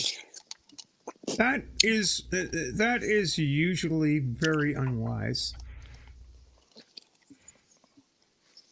Or the judge like the orange pig does. Or the judge like the orange pig does constantly.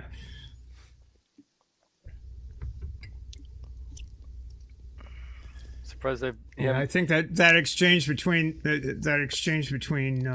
Judge Kaplan and Trump today was like, it's surprising you just don't seem to know the line, and Trump goes back, neither do you. Now, don't do that in federal court. Yeah, Trump is still believing that because he was president, he has immunity from every law. It's surprising they've given him as much leeway as they have. Well, unfortunately, one of the judges hearing his case is just pandering to him. Are you referring to the Florida lady? Yeah. Yeah. Well, she's playing along with the game. Yep. He's playing along with the game. It's not. Look, every one of those judges knows that if you put that guy in prison, there's going to be some serious inappropriate civil action. It's going to be either way. The problem is you got to draw the line somewhere. Sometime, the hammer got to come down. I don't think there's a way of avoiding that at this point. There isn't. Right now, they can select. Right now, everybody can be selective. It's like, oh, well, we'll just go after this judge over here, this prosecutor over here, this law clerk over here, this person here and here and here. And that's what they're expecting, that there's... But, I think it's maybe time to wake up and say, engage. Yeah, I had a thought, it just got away.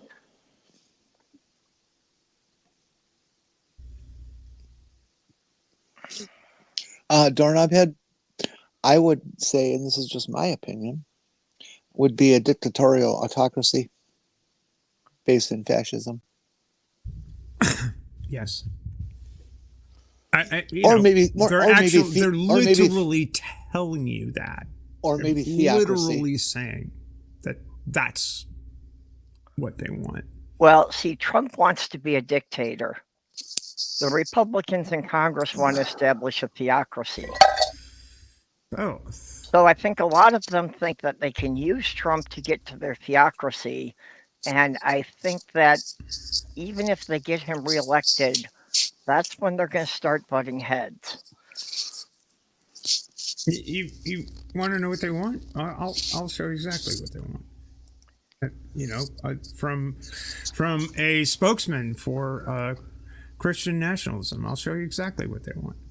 Should I have pizza tonight? Tell me what you want, what you really, really want. Sure, why not? Yeah, pizza sounds good. Yeah. Hold on.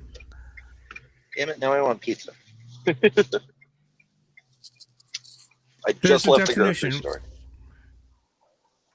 This is what they want, and you tell me when you're ready. I will. Yeah, go ahead, put it up.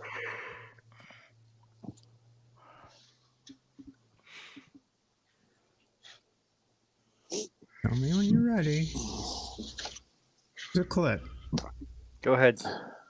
To get rid of the stigmatization of Christians also being able to rule instead of just secularists who seem to think that they're the only ones who are allowed to rule.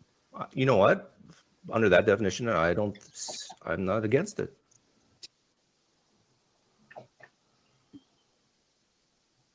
That's what they want. Yep. Who were those people? That was Andrew Wilson, who was Papa fascist. A big Papa fascist who Matt Dillahunty walked out on a modern day debates debate wherein he did nothing to hold up his end of the bargain in the debate, which was to defend Christian nationalism, but rather took the opportunity to insult Matt's domestic partner the entire time. And he runs a channel called The Crucible that is all about Christian nationalism and fascism and stuff. And the gentleman who is responding to him is somebody who might be familiar to the community, a fellow by the name of Pine Creek. He has a channel called Pine Creek Politics as well. He's got 2 channels. And, he's a rational atheist who just said, you know what, you put it that way, I agree with it. I mean, I don't like calling him rational because even though he's really, really good at rationalizing, he's not always very rational. Yeah. I was going to question that.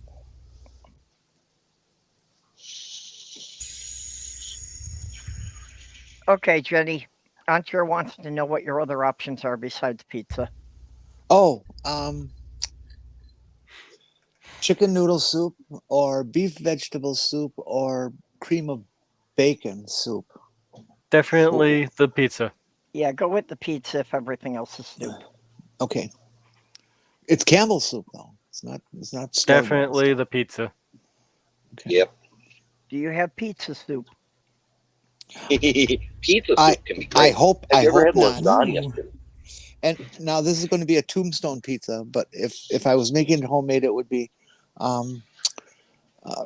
ground beef, mushrooms, and black olives. Do you have any cheddar on hand, like some grated cheddar? Oh already? yes, oh yes. Just put a little bit of that in there. Make sure. I always put it on after it's done baking because I find that it melts and is still more present than it is dissolved into the rest of the mess. Nice. I love cheddar on pizza. Upgrading a freezer pizza is always a plus. Mm-hmm. Yep. I would add my own mushrooms and black olives to spiff it up a bit, but I couldn't afford those this week.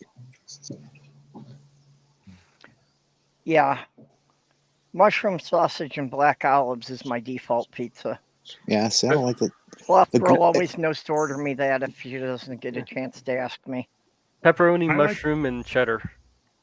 See, when I buy a store-bought pizza and it has pizza pepperoni, I take the pepperoni off and then take about 4 or 5 of the pepperonis and tear them up and put them in little pieces on the pizza. Because I think pepperonis curve, when you bake them, and they end up with this little pool of grease, and I just find it disgusting. True. Well, the pepperoni. But if you like the little pool of grease, it's not bad. Oh, I don't. Sorry, go Jen. I will. I take the pepperoni off, and I only put like 4 or 5 back on that's torn up. I eat the rest. Frozen, cold, but I just don't like the grease that they make on a pizza. So, yeah, the pepperoni tends to set off my acid reflux, but Fluff Girl loves it, and she doesn't like the Italian sausage. So what I often do is I get the sausage and pepperoni pizzas, and before I put it in the oven, I move all the sausage to one half and move all the pepperoni to the other half. There you go. Pepperoni is one of the things I just bought yesterday when I was out running around. I only had to get like about 5 items. Yeah, I had to go to 3 different stores to get those 5 items. Oh, jeez, what a pain in the ass. Yeah. Oh, I saw this video of a woman who's Italian, and she was talking about dishes that Americans come to Italy and want to order in a restaurant, but they don't actually exist. And the entire Olive Garden menu. And she was going through this list of various things and stuff. Some of which were surprising. I thought were legitimately Italian, but they're not. And she gets to pineapple on pizza. No. You will be shot. Good. The Italians are doing something right. I honestly do not see the problem. I like pineapple. Yeah, I do too. Yeah, pineapple's good. Pizza is I good. love pineapple. On pizza is not good. I love pineapple. Pizza's wonderful, but pineapple should never come in contact with any tomato-based product. Really? Yeah, Too it's much true. acid. You don't know about the carcinogens it creates, do you? I don't know about the No. carcinogens. I know that the fresh pineapple is trying to digest you while you're eating it. That's right. Pineapple's that- the fruit that eats you back. That is true. Yeah, pineapple What? actually produces the same enzyme that the Venus flytrap uses to break down its food. Really? Yep. Mm-hmm. It So that every pina bite of colada, pineapple, that it's pina colada digesting is you. probably a bad idea. I mean, pineapple juice is great for digestion. My favorite juice is pear juice. You buy a can of like pears and sugar water, and I just love the taste of that stuff after you're done eating the pears. God I used to almighty. love prune juice when I was little, but I haven't been able to find it for years. What? Oh, really? It's all over the Yeah. place. Yeah, I can It's find it in the everywhere. grocery stores here. Oh, yeah, I It got was it. I fun. can find it. It was funny. A friend of mine didn't realize that plums were, you had prunes, plums, Uh-huh. and he used to say a bunch of them, and well, sometime in the bathroom. I hope they had enough toilet paper or an old Bible. Yeah, you got to get used to that kind of thing. But it'll keep you regular if you're not. As a person who has to eat pretty badly because I'm so poor, one of the things I will rely on for a meal is a can of fruit. I usually can't keep fresh fruits and vegetables around because I don't get to eat through them before they go bad. So I rely on like frozen veggies and frozen fruit and canned fruit. But I love just getting a can of pineapple chunks. That can be a whole meal for me. Of pears and a can of beets. Oh, I love a can of beets. Mixed fruits are great too. Yeah. Because then you get the variety, and then you're back to spice of life territory. Yeah. But I feel you. I use apple juice a lot just for getting fruit into my diet. Yeah. Except in fruit cocktail, those cherries are really made out of rubber. So Yeah. Well, we're just saying here about patting down your pizza after baking it. Yeah, if I'm going to eat pepperoni on the pizza, I will pat it down with a paper towel to lift off the surface grease. Yeah, but don't touch the cheese; it'll stick. You'll end up eating paper. I know it depends on the cheese process. Which actually isn't that bad. I mean, I spent most of my childhood eating paper, so. Paste? How about paste? Well, Leave no, the I paste was into the aside. paper. Paste You on can the have side. you can have my paste. I'll take your paper. Thanks. Well, you always have those candy dots or on a strip of paper. Yep. Yeah, that paper was very good. And besides, if you eat paper, you can always have a spitball whenever you need it. That's true. Mhm. Actually, when I was in school, I used to eat paper on a regular basis. Remember when you could make spitball shooters out of Bic pens real easily? Mm-hmm. Yes. Yep. Oh, yeah. Oh, yeah.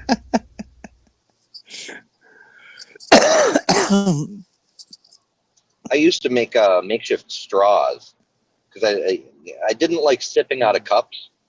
So if I had a cup and there was no straw, I just take both ends off of the pen and just use the pen.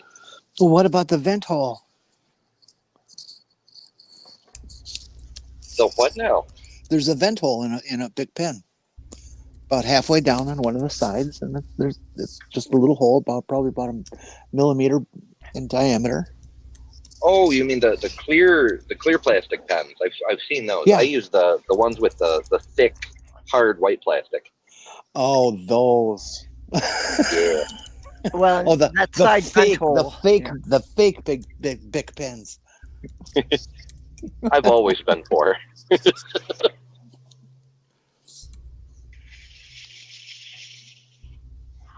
Bic pens. Mm-hmm.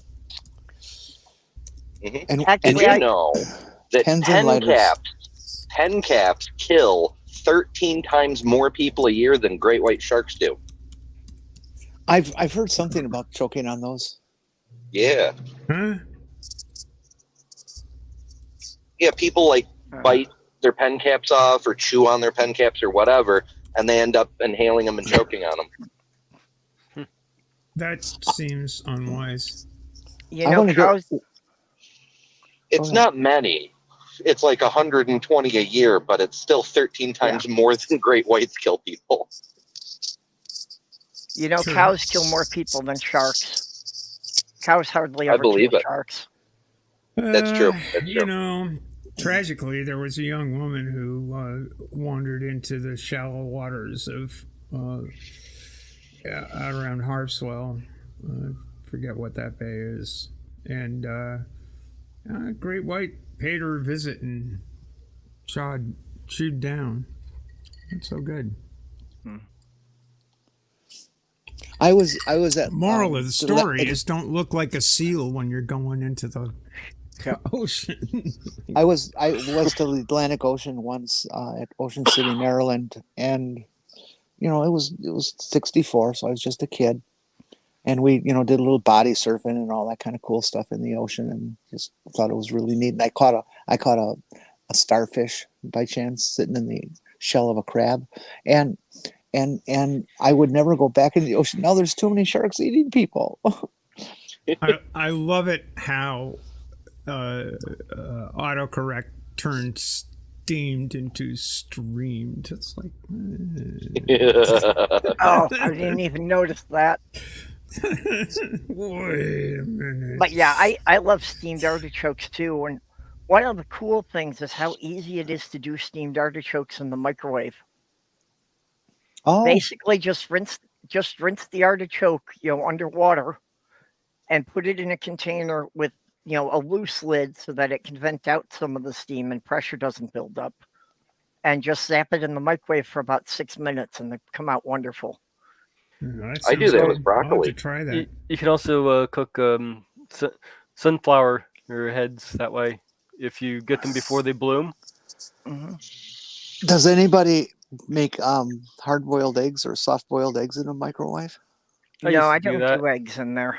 Yeah, I wouldn't recommend it. No, you can do it. It's just fine. You just put a tablespoon of salt in water before you hand. Although I like to do acorn squash in the microwave the same way. But how long do you cook the egg? And what do you mean in the water? Well, you put the egg in a bowl of water, and you put a spoonful of salt into it. And okay. I don't remember off the top of my head how long you do it for. But you get it boiling and But yeah, it will cook the egg just fine. It won't explode with the salt in the water. Well, the water will boil in the microwave in 2 to 3 minutes. Well, Jester, streamed hams is every YouTuber. That would be a good name for a channel. Streamed hams. Mm-hmm.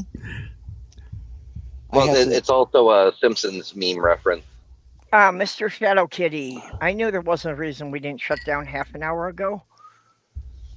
Hi, Kitty. Shadow Kitty. Miss Shadow. You know who you are. Yeah, here we are. I couldn't say that right because I got to go to the bathroom. I'll be right back. Monsieur Shadow Kitty. I was going to pick on Jenny about that, but I've actually gone to the bathroom during the stream too. That's okay, Ember. Thanks for sharing. Yeah. Hey, you're welcome. It's not a problem if you need to pop out for a couple of minutes. Yeah, I have to do it a lot. The panel is now all retiring to the washroom. Oh, we could do a bathroom stream sometime. That could be fun. Everyone would be echoey. Oh yeah. And then I could use my flush sound effect. It'd be fantastic. Yeah, well, you're AFK, so you can't push the right button right now, I don't think. Yeah, the downside of my mobile connecty thing is I can't play with my toys. Sure.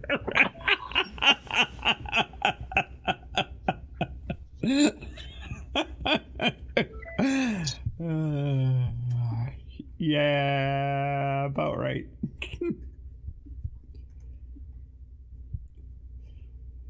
Oh, goodness. Yeah. Steph said it all. I don't have a better comeback than that.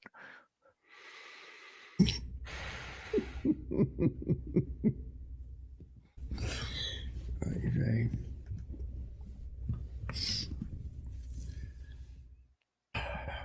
So what do we got right now? 19 degrees. Drop, Okay, drop, but drop.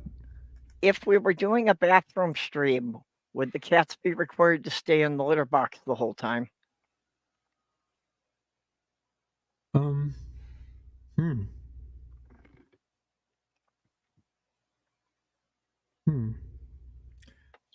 Only if they're on-air talent. It would be difficult to get the cats to actually cooperate with that requirement. Yeah. Because my experience, cats do what they want to do. Well, Sammy's son is an off-screen character. He's always here, but you never actually see him on camera. No, looks like Molly decided to take a nap next to me. Well, yeah, if you're not going to play, she might as well. Well, I threw a ball a couple of times, so.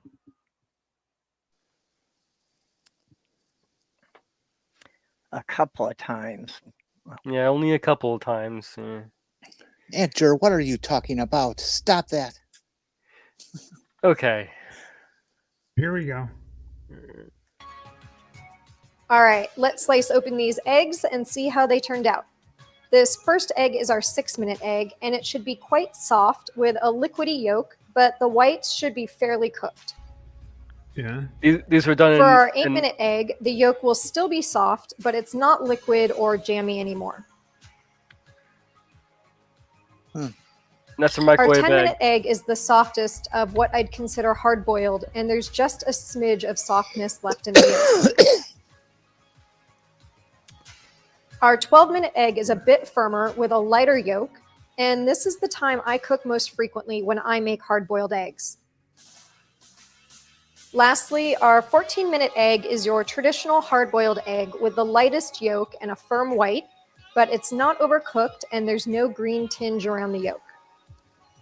Okay, how do they cook these?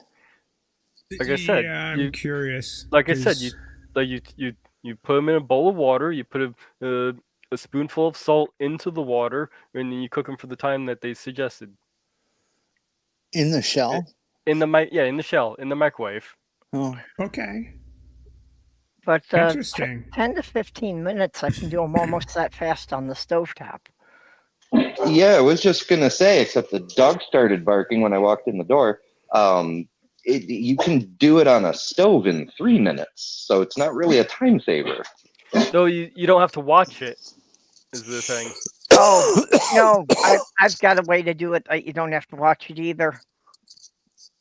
You put the eggs in cold water and you put them on the stove, and as soon as it comes to a boil, you shut it off and you just let them sit for 15 minutes, and then you rinse them in cold water. well, see, now the microwave is faster than that. So nowadays, I use an egg cooker. Part of it also depends on how many you're doing, because I tend to do 9 to 12 eggs at a time. I wonder if you could probably do poached eggs that way, right? That's what I was thinking, that if you had the water in the microwave and you cracked the egg into it, you could get poached eggs like that. That's what I would like to do. Is poached eggs are my absolute favorite way to eat eggs. I love poached eggs. I think they're. Oh, let's get married. Okay. Okay. Okay, and I don't know if you saw the thing earlier. There you have it, folks. But an engagement online. You get married, and you have to adopt Gesture, who's going to make pizza for you. Well, all right, but you got to live in the garage. I've done that. I learned recently that there is a plastic cooking thing that you can put in a microwave that does noodles, that actually does pasta. Yeah, a pasta boat. I have one that does that. Does it work? Yes. The noodles don't stick together? No, it works just fine. Yeah, I haven't tried it yet, Mage, but after you were talking about it, I picked up one of those at the thrift store, so I gotta try it for spaghetti. You can serve 45-minute eggs, but you can only serve them from the tennis court. Yep. But for eggs, what I usually use nowadays is this thing here, or something like this. You just put it does like 6 eggs at a time, and Stop it! That's a UFO. You just put a little bit of water. you just put a little bit of water in the bottom of it. You press the button and you just walk away, and it does the whole thing by itself. No, that's a UFO, and the aliens are eggs. This is proof of alien. Yeah, it's just a reduced version. Well, the aliens aren't eggs. They're those are the pods that they use to take people over. All right. I got a question. Brown eggs or white eggs? Brown eggs or white eggs? They don't make any difference, but I will prefer to buy a brown or a blue egg because I know those came from somebody down the street. Yeah. Well, there are other variations. Yes, of course. My sister keeps chickens, and she had a number of different varieties. Specifically, so that Easter she got pre-dyed eggs in 4 different colors. And this is what I used egg chicken when I was little. And this is what I use for pasta in a microwave. And it really works. It works. It will make a mess of your microwave. You will have to wipe up all the excess water, but that's fine. I usually use it just before I need to clean the microwave anyway. So okay, so it tends to overflow when it's cooking, huh? I don't have to wipe it up. I can just let it evaporate. No, you want to wipe it up. You want to wipe it up. I don't. No, if you don't wipe it up, you could ruin your microwave. Yeah, you're going to have. It's not just the water. You'll have the starch from the pasta in there. Well, so that'll just crust over. No, I actually had it. It was one of the problems with my old microwave. The water got underneath the plate and everything. I didn't notice, and it rusted it out, and that caused problems. Oh well, that's what you want. What you want on your kitchen appliances is a crust. I mean, look at cast iron. You know what I like to do with my microwaves? I take little BBs. I know you're not supposed to metal in there, but they're really small, so it doesn't hurt. And you toss them under the plate that turns and stuff. And once in a while, they will vibrate and get caught under the wheels of the turntable thing, and they make these horrendous noises. Oh, it's so much fun! Sounds like a microwave is about to explode. Freaks people out. Do you see like lightning flashes through the door like Frankenstein's monster? No. I've left stuff stay on the tray so long it's nice and thick and I don't see anything.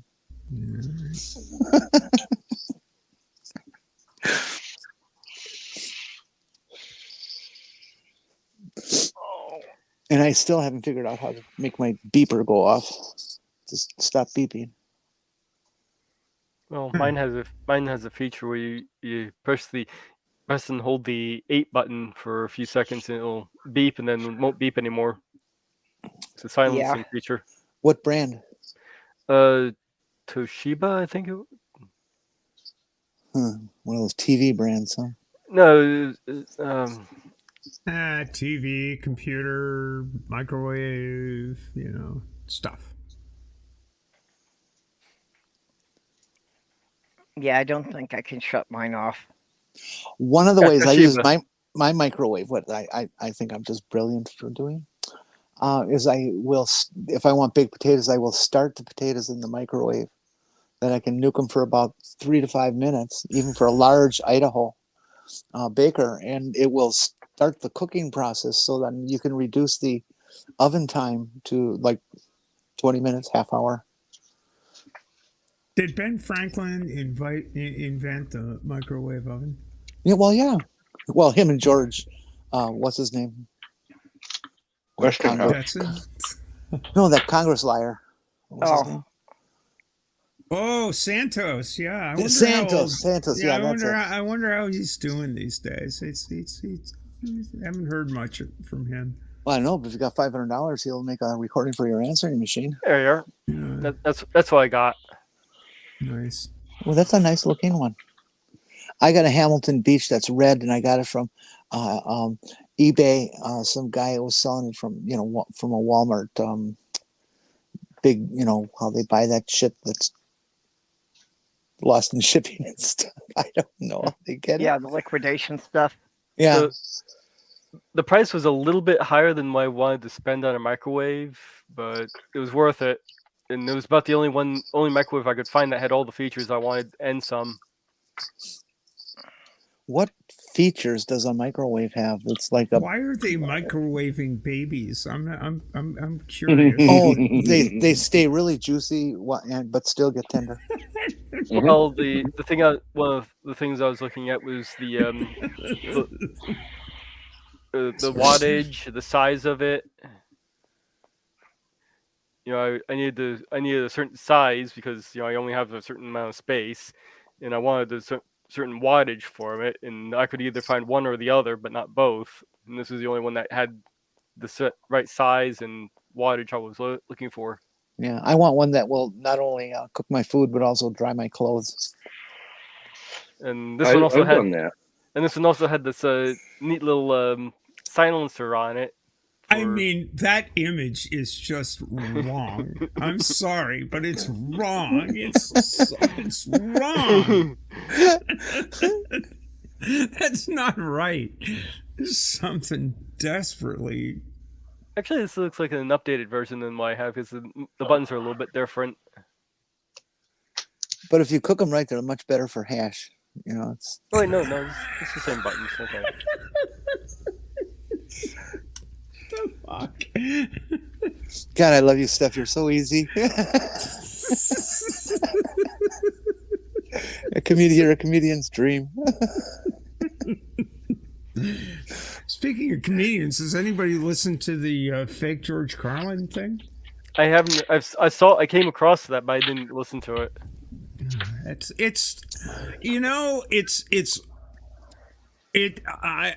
We did listen to it in Jay Bundy's Gather last night, and to me it just didn't strike me as it wasn't. You didn't get the visceral impact that you got from a George Carlin performance. I know. I just saw AI George Carlin and okay, whatever, pass. It just didn't seem. There was something off about it. Let's just put it that way. But maybe I kind of figured there would be something off about it. I got to see George Carlin live back home in Milwaukee, and it was just so intensely funny. You literally didn't stop laughing through the entire freaking show, and you were in pain from laughter at the end. I mean, the 7 words you can't say on television bit is still one of the funniest bits ever. It's just hysterically funny. But whatever. I just didn't. It was topical. The AI or whatever it was that generated this stuff did it in the right style and attacking the right things. And I can imagine Carlin writing a routine that tipped on the God thing and tipped on all of the stuff. It just wasn't, quite the same. And the thing that really disturbs me about it, listen to it. Is it funny? Sorta.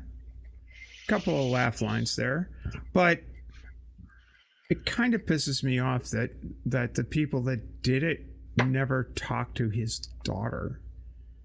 which I think would be sort of one of those things you might want to ask about. Hey, we've got this idea. Yeah, that'd be something you want to at least pass by the people who's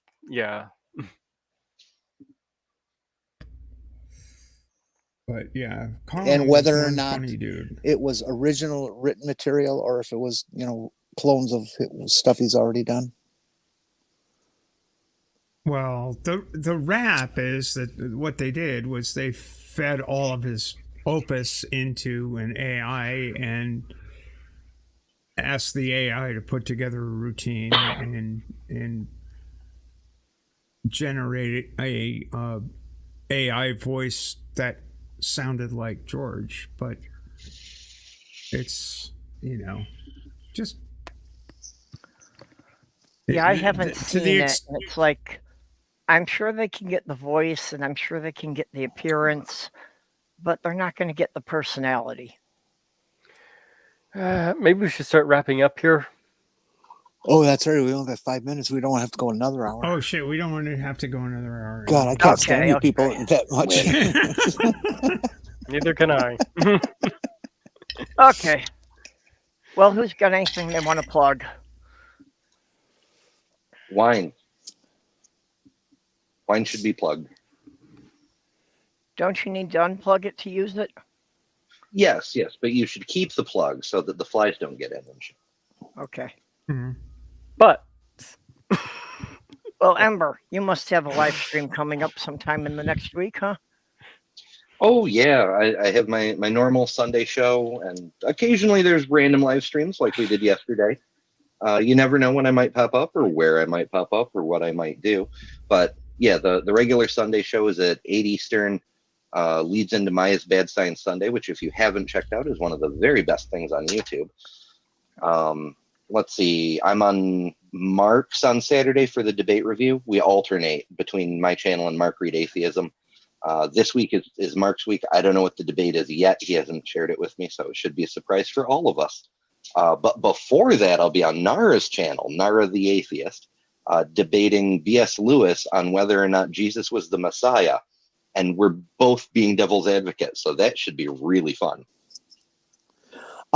Ember, be sure to get a hold of me anytime you want your show to be downgraded in quality, okay?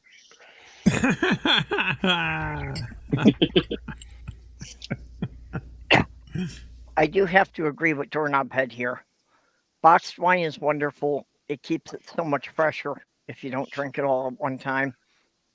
That's fair. Well, sure, there's juice. If you're lucky, you won't get one with mold in it and stuff. Yeah, well, with the boxed wine, it's just that the internal bag just keeps collapsing, so that air is never introduced to the wine. Well, then it can't breathe. And what about the tannins? Well, you just pour it and let it sit for a little bit before you drink it. I never let it sit. As soon as the cork's off, it's going in my mouth. Okay. Jenny. Wine is just funny colored beer without the foam. It's just rotten grape juice. Yeah, it's vinegar. Ugh. Jenny, do you want to plug anything? What? Oh. We're trying to do wrap up. Hurry up! In 2 minutes, we gotta go another hour. Oh! I'm sorry. I'll be appearing tonight at the Rivoli Theater from 8 to 10 and 10 to midnight. 2 shows, $25 per head. Come on in. I need the money really, really bad. Okay, that was all a lie. I'm sorry. No, I have nothing to plug. Oh well, except Sunday I'll be on Beck's lovely show Sunday afternoon at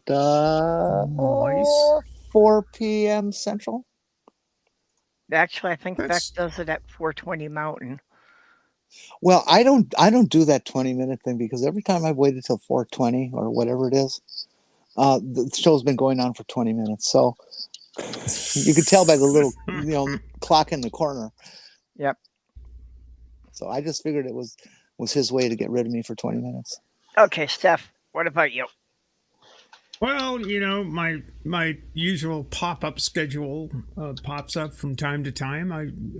On my channel, Steffi Cath, which you know, come on, subscribe. You never know what might show up there. It's varied and eclectic, as it were. But probably in theory anyway, Secular Rarity and I will be taking phone calls on Skeptic Haven's channel on their show on the 28th. So that we might be doing that, and otherwise, I'm not really sure. Long story short, pretty much everybody in our stream will pop up randomly. I forgot to mention in my push. Do come to Beck's show. He's been improving it, and last week was just tremendous. We had like 6-7 people on screen and on panel, and just a buttload of people in the chat. Come on and join us. Okay, Mage, you got anything you want to plug? I got nothing. What? Damn it, Mage. Okay, well, I'll just be back here same time next week. And again, to thank all of our contributors, Skits Crasher, Kitty the Atheist, Robert X, Lavender Lady, Greg Hartwick, Southern Sal, Vonrek. We appreciate you sending me a few bucks to just keep things running here. You know, I'm broke, so I need my hobbies to be kind of self-supporting. See if any of you can help out with the fund to get that van fixed for Perp. Yeah, well, you know, and if you've just got like $5, send it to Jyuni. I've been saving up to send her to driving lessons, so it shouldn't happen again. You need to send the deer to crossing lessons. Teach the deer to only go at the crosswalks. Oh, shit. I'm sorry. I forgot that. Ah, there we go. Okay. Well, thanks, everybody. We will see you all next week. Bye-bye.